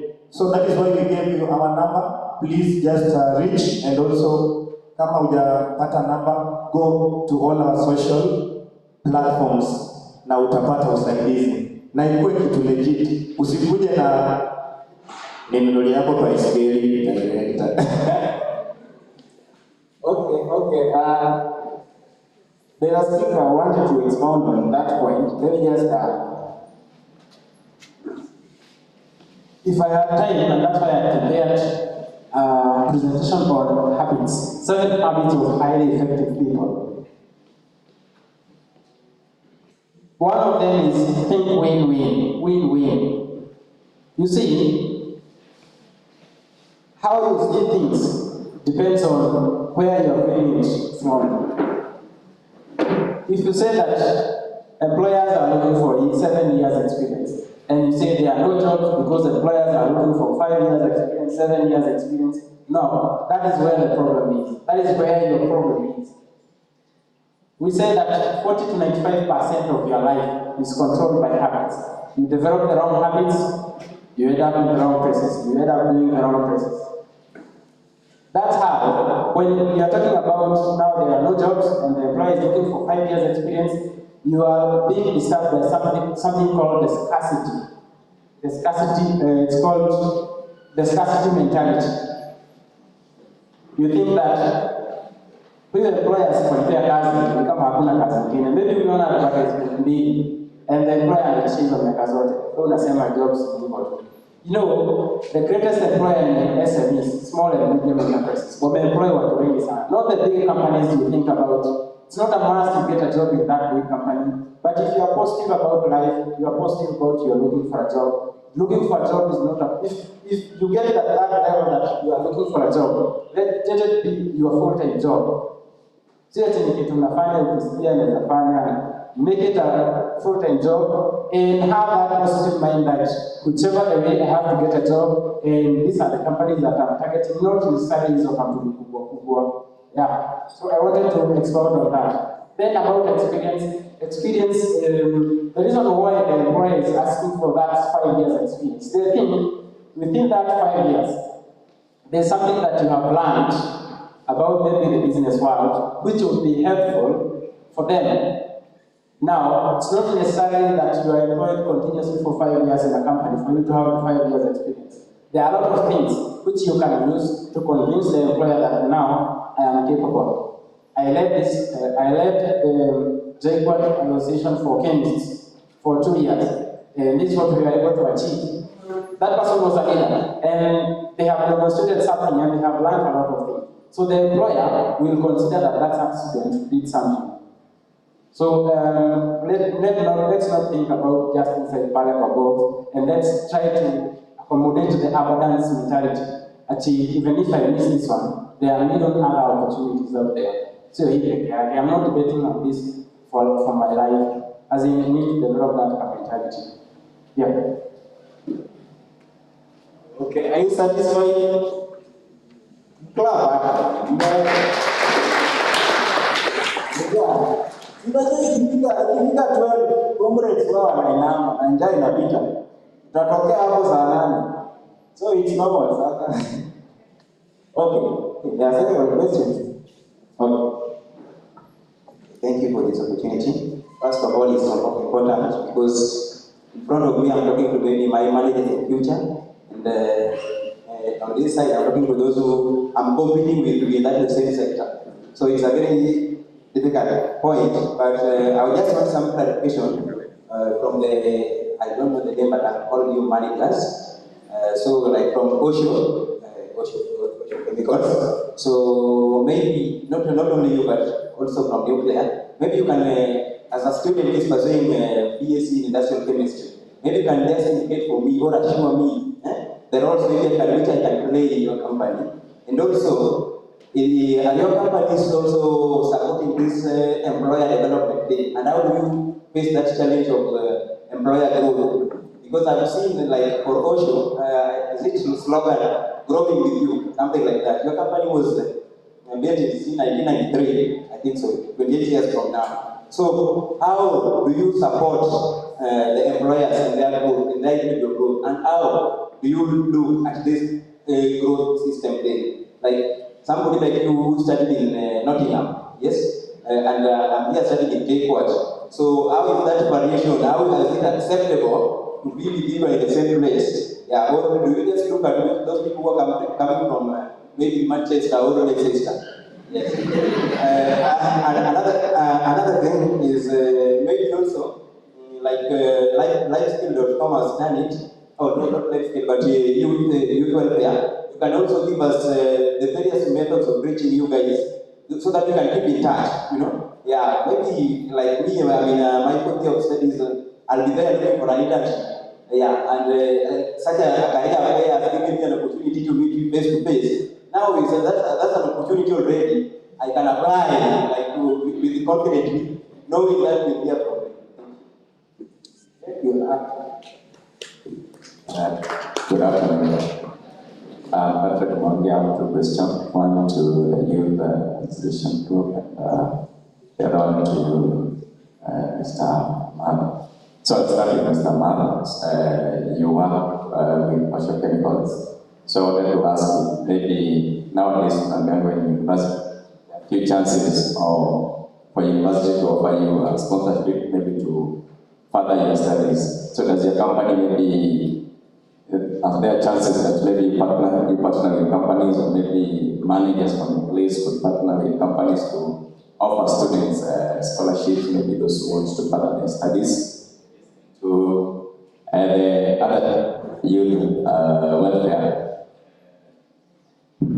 there's this issue maybe of you could have some fears, like if I have, you probably have a fear that if I expose this project to probably your team, there's that fear that each project is actually implemented with another person. So how do you assure people what are the set rules and the guiding chairman will assure us that we can trust with our projects and that our project will not be sold to anybody else? Thank you.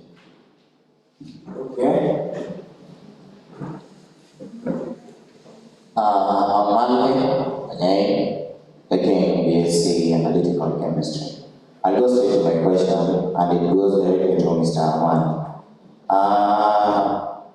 In chemistry, it's so diverse, as you say, there is risk management, there is quality control, there is what have you. So let's say, assume today you require employees, and you advertise the job, and you maybe need a minimum of 5 years experience.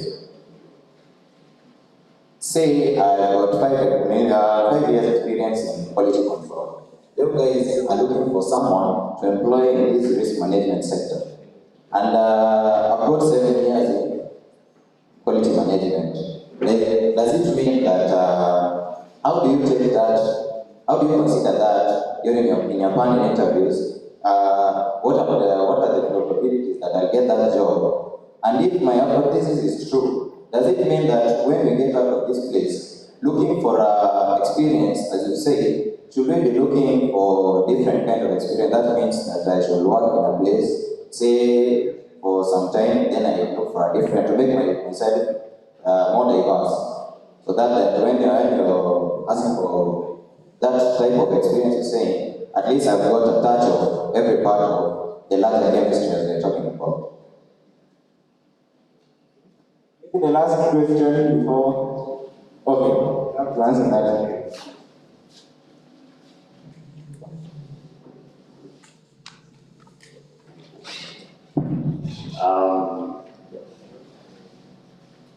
I'm happy all of you are targeting me.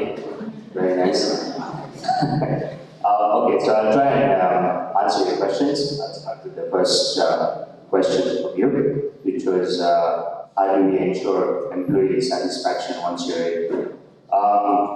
We at Offshore are actually in a goal-driven, performance-based system. So it's a matter of, like I told you, we've been certified to the ISO 9001, 2015. So yes, our standards are very high, and we are looking for high-performing individuals. In terms of satisfaction, it's a performance-driven system. So you're looking at performance appraisals every 6 months. So you come in, you perform well, you add value to the company, and then you're automatically given an appraisal. It's actually a very smooth transition. It's a structure that we've developed in order to ensure employee satisfaction. In regards to how to get in touch with us, I think this was a good platform. I could give you my business card. It doesn't ensure 100% employment satisfaction or ensure you're going to be employed within Offshore, of course. But I think first things first, I'm glad you're here today, all of you. It was a way of interacting. I'm also happy from my side that I get to interact with young millennials like you. Because, like I said, I was in your position at once, and I had the same questions that you did. So this is a good platform for you to network. Be joining more platforms like this. It's very important. You gain contacts from the industry. You can get support from something like the Youth Welfare Association. You can get funding. You can see they're coming out and actually supporting individuals like you who have ideas. I hope that answers your questions. Or is there anything I missed out? Sorry, it was quite confusing. Me, as a student of doing industrial chemistry, what are my roles in it? Like, where can I be in your company? Sure. So, like I stated in my presentation, think outside the box. The fact that you invent industrial chemistry is actually a lot of options. There's risk assessment, which is one of them I stated. There's environmental waste strategies. These are the stereotypical jobs of quality control, these jobs of working in the lab, but then the problem with those sort of jobs is that you get probably, I would say, 200 applicants. So that's why I said think outside the box. There's a lot of opportunity out here, especially look at trending things, look at things that are moving out there. I think it's the same thing which my colleague over here from Youth Welfare said. Don't come up with an idea and say that you want to buy a bicycle. What are you going to do with that? How is it going to add value to the economy? Look for ideas that are rapidly moving. We're in a very dynamic environment. The world of science is always changing. You're always looking at, and that's the reason I didn't want to touch on topics which are spoken by every other speaker that you go to. That's why I brought up a different concept altogether and its application to what exactly it is that you do. So you're looking at risk management, you're looking at environmental strategy, you can get environmental scientists. It's not a must that industrial chemistry has to touch on lab work or quality control activities. So we offer a wide variety of broad spectrum of jobs. At the moment, we're in the process of changing the organization, so we're looking at more and more job opportunities. We have an Instagram page. You can get us on www.oshochem.com. We actually post all our job opportunities there. And then we do have marketing fairs where also we advertise job opportunities. Hope that's okay. Touching on the second question, I think it was to do with sponsorships. A sponsorship actually has to come with, you have to have a very strong piece. Yes, I'm not denying Osho is open to sponsorships. Actually, I was in the process of applying for one, which is a PhD program. I'm still in the process. However, you have to come in and you have to show that you're well. We do offer sponsorships. How do you add value once we give you a sponsorship? We can send you out there and study, but you have to build a very strong case on how you will come back and actually add value to the company and to the environment and socio-economic activities around you. As for the, I think you had asked something to do with the CV. Am I right? Was it experience or experience? Sorry, can you just repeat your question? I didn't take it down on experience. You just speak up. I was just talking about the different sectors in experience. Like maybe I got experience, high experience in quality control.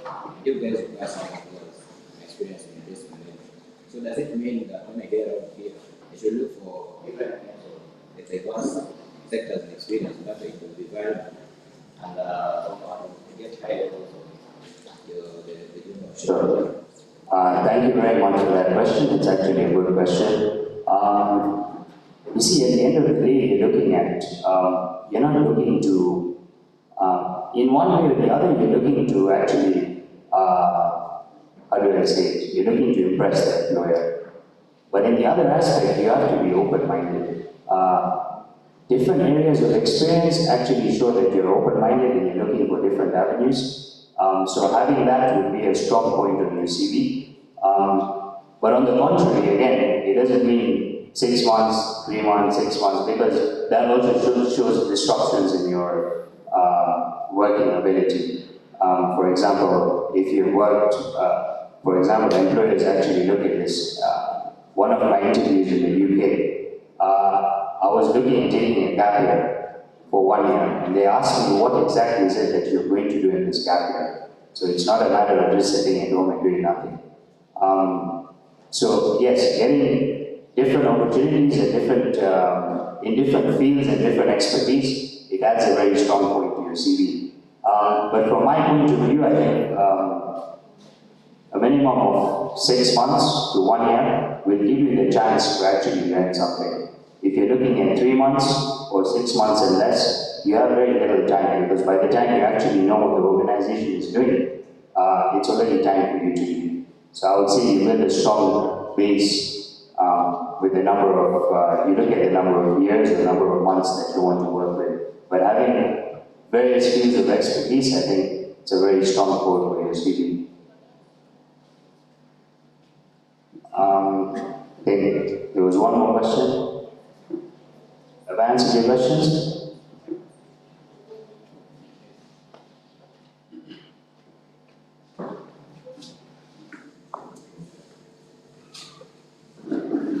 Thank you. The issue of the question you asked about ideas being stolen. If your idea is so good, that's why we say that you submit proposals to the website, because that you said that application also on your own email. And with do that, you already secure your idea. At the same time, if it is so that it can be taken away, we can help you gain those exclusive rights of that invention that you have done or you have at the moment. We can help you get the patent rights of your own idea. My biggest worry always, people die with good ideas out there.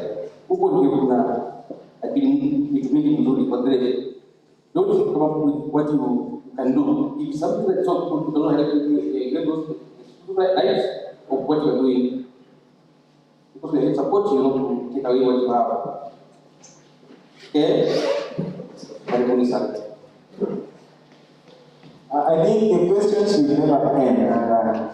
We are actually given up to 1 p.m. So, to operate a direct line. Sasa, will you allow us, if the managers will be here for some time, you people can come directly and ask them so that we break this event. Yeah, please allow us. Sasa, will you bear with us to take the questions for them? Yeah. So please, after this, just come. They are here. They answer all your questions. For now, let me invite the chief of this event. He is the school rep of School of Physical Sciences to give us the vote of thanks, and then we finish. Sasa, that's all, Mr. Brandon.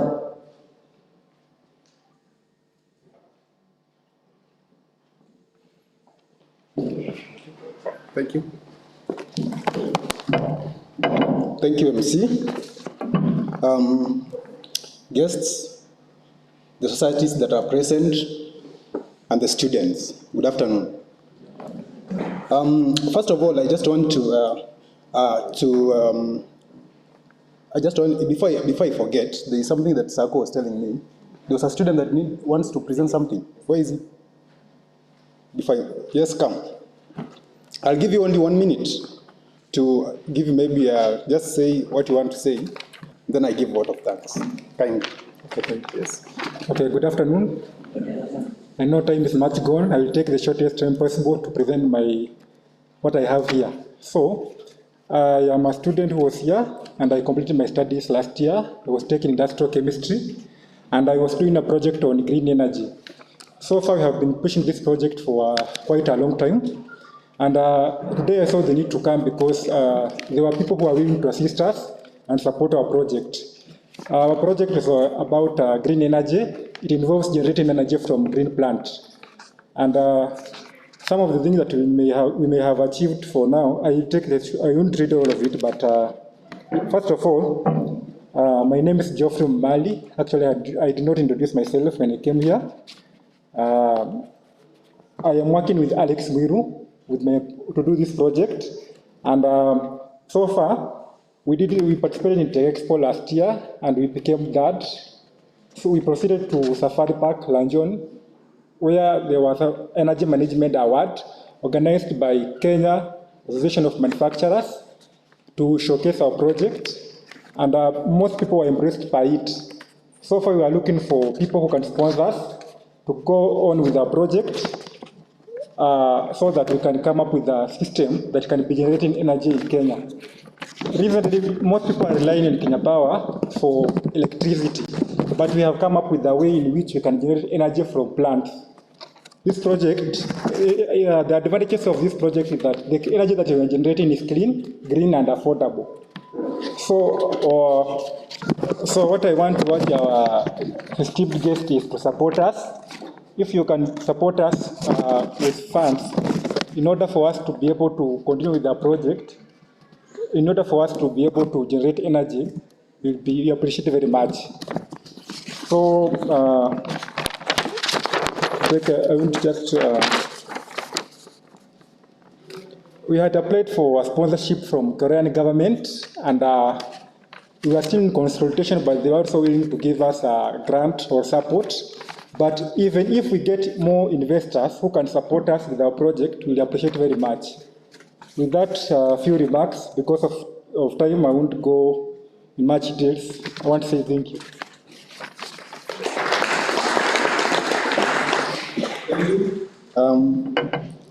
First of all, I'd already greeted you.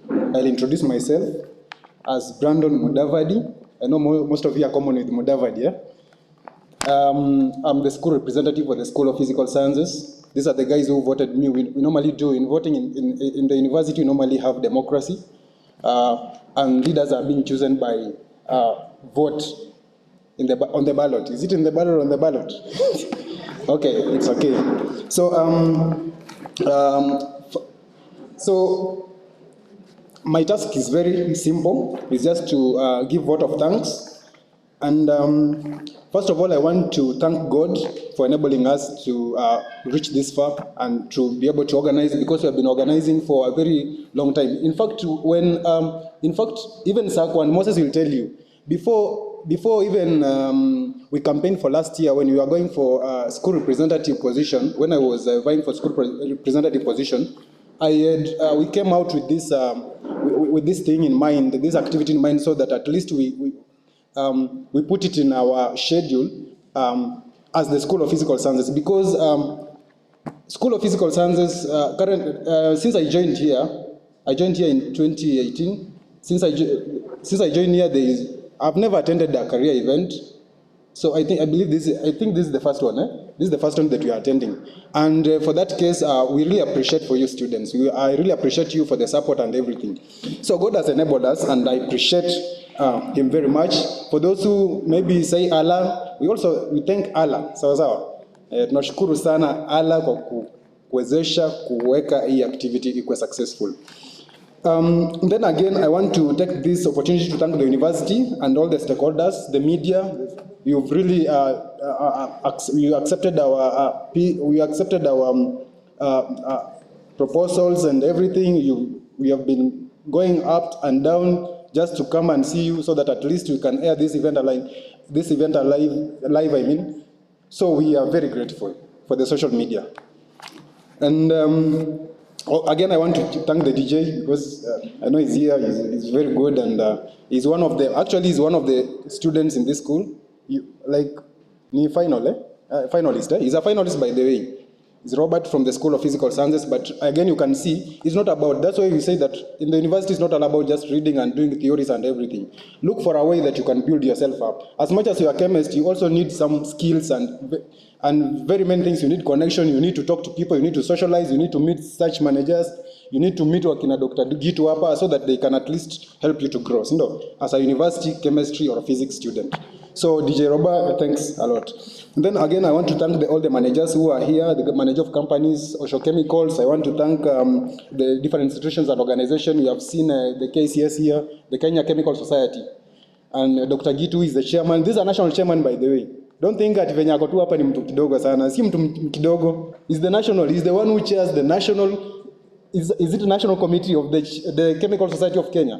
Yes, he's a national chairman. So he's a very good person. When you have maybe a project to present, when you have anything that is related to chemistry or physics, you can be able to find him in his office and maybe talk and see how you can move forward. Then again, I want to thank the Youth Welfare Association, led by Fred Amumondi and Sifuna. I just realized that Sifuna, are you a person from the other side, from our side there? Nisemeje? Sawa. Nimeshukuru sana Bwana Sifuna, thanks. And Fred Omondi, again, I want to thank you for taking your time, because finding someone like you, taking your time, coming here to be able to kuchangamsha students, kuja kutuongelesha hapa vile inafaa to make it in life. Because again, you can see people who talk. Ukiangalia hapa kuna mtu mwenye bado haja make in life. Hatuwezi hapa, uwezi kosa ku make it in life at somewhere, alafu tukuleta hapo tuongeleshe, si ndio? Lazima at least you have something that is doing that is very positive, si ndio? And that's what we need as students. So thank you so much, Bwana Fred, and your Youth Welfare Association. I also want to thank the lifeskills.com, led by this year, is it young man or an old man? Young man or old man? Unajua umevaa mask, so siwezi elewa. But ni sawa. How do you identify an old man or a young man? Because I heard Sifuna akisema si mzee sana ati ajamea ndevu, lakini mimi nikiona Sifuna unakaa mzee. Sasa nashangaa like what can we use to identify a young man? What can we use? Like that's a simple question. Someone who can answer that question, I'll give him 100 for lunch. How can you identify a young man and an old man? Like how do you differentiate? Not from you bwana, there are students here. How can you identify that? Unajuaje like unaangalia huyu mtu okay ana ndevu lakini ukimwangalia vizuri anakaa mtu mkubwa lakini anakaa tena mtu mdogo. So like how do you identify? Because I believe Sifuna is an old man. You are not young. Hakuna mtu anataka 100 ya lunch. There's no point. Okay, it's okay. Okay, so liveskill.com. I also want to thank again, I want to thank Dr. Gitu, who is the chair of the Chemical Society. I want to thank the chemists who are here, Society of Chemists. I want to thank the Society of Physics for coming. I also want to thank the lecturers who, like I saw here, the examination officer has just been here. He just left. The examination officer has been around. Also want to thank him. I also want to thank the JKUSA. You saw the president in the morning here, right? And even the academic secretary came and he told me that I should tell you that there is no problem, that everything is in order. In case you have any problem, any issue that is related, because this is an academic affair. This is an academic affair. It's an event that iko chini academic. So it's very important and iko under leadership yake as academic secretary. So I also want to thank them, the JKUSA. I also want to thank the class reps for mobilizing you guys. You saw that watu walikuwa wamechapa asubuhi sana, mmekuja wengi, and we really appreciate for that. Thank you for coming, the class reps, for mobilizing students, for telling them that to come to this very serious and very important event. I also want to thank the students again. I also want to thank you, Sindo. You should clap for yourselves, Sindo. Clap for yourselves. Thank you so much, students, for listening to us and allowing to come and hear from our speakers and everyone who has spoken here.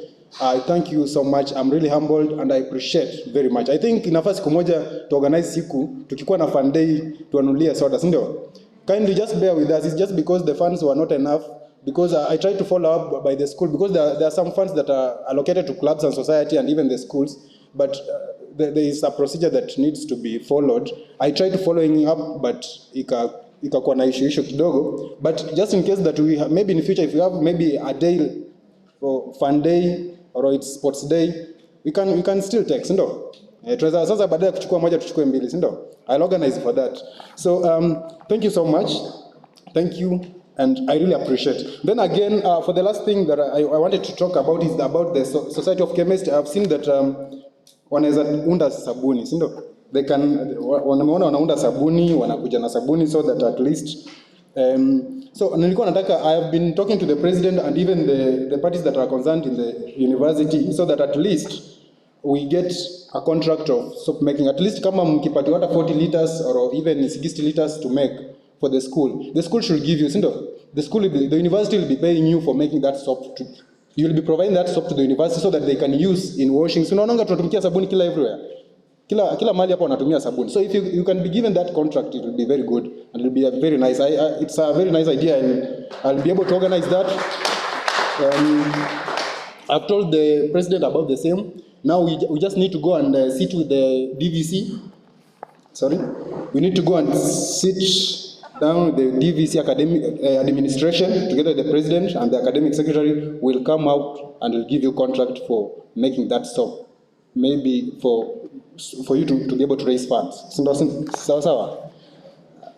then again, the last thing is that we will be having a fun day, and maybe I'll communicate also through a memo, the same way I communicated this career event.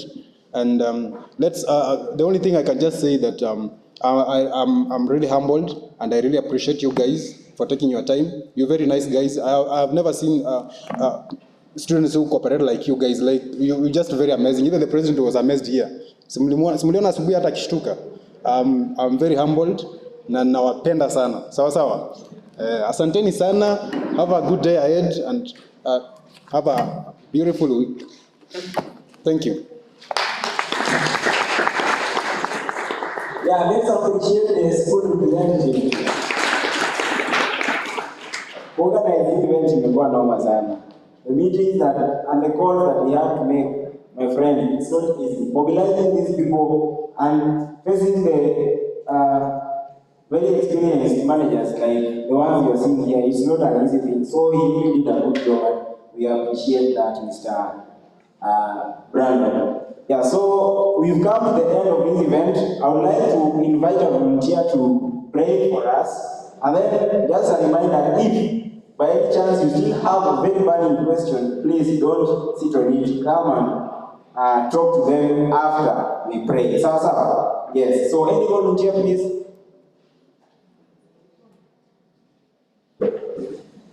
Yes. Okay, we can start that prayer. Or we bow. Oh God, we thank you for this opportunity. We thank you for your protection since the beginning of this event until this time that we want to end it, oh Lord. Even as we are breaking to our various places, may you be with us, guide us, and to our managers who visited us today and all visitors who will be traveling to various places, Lord, may you be with them. May they have journey mercies. I pray to God. May the Lord hear us. I pray to God. Amen. Okay, so event imeisha. You people can join us here. You can find the person you want to talk to. We also have a photo session. Please, we would like to invite every visitor. Mr. Omoni, Fred. Yeah, we are inviting all of you. Please come and take photos with us.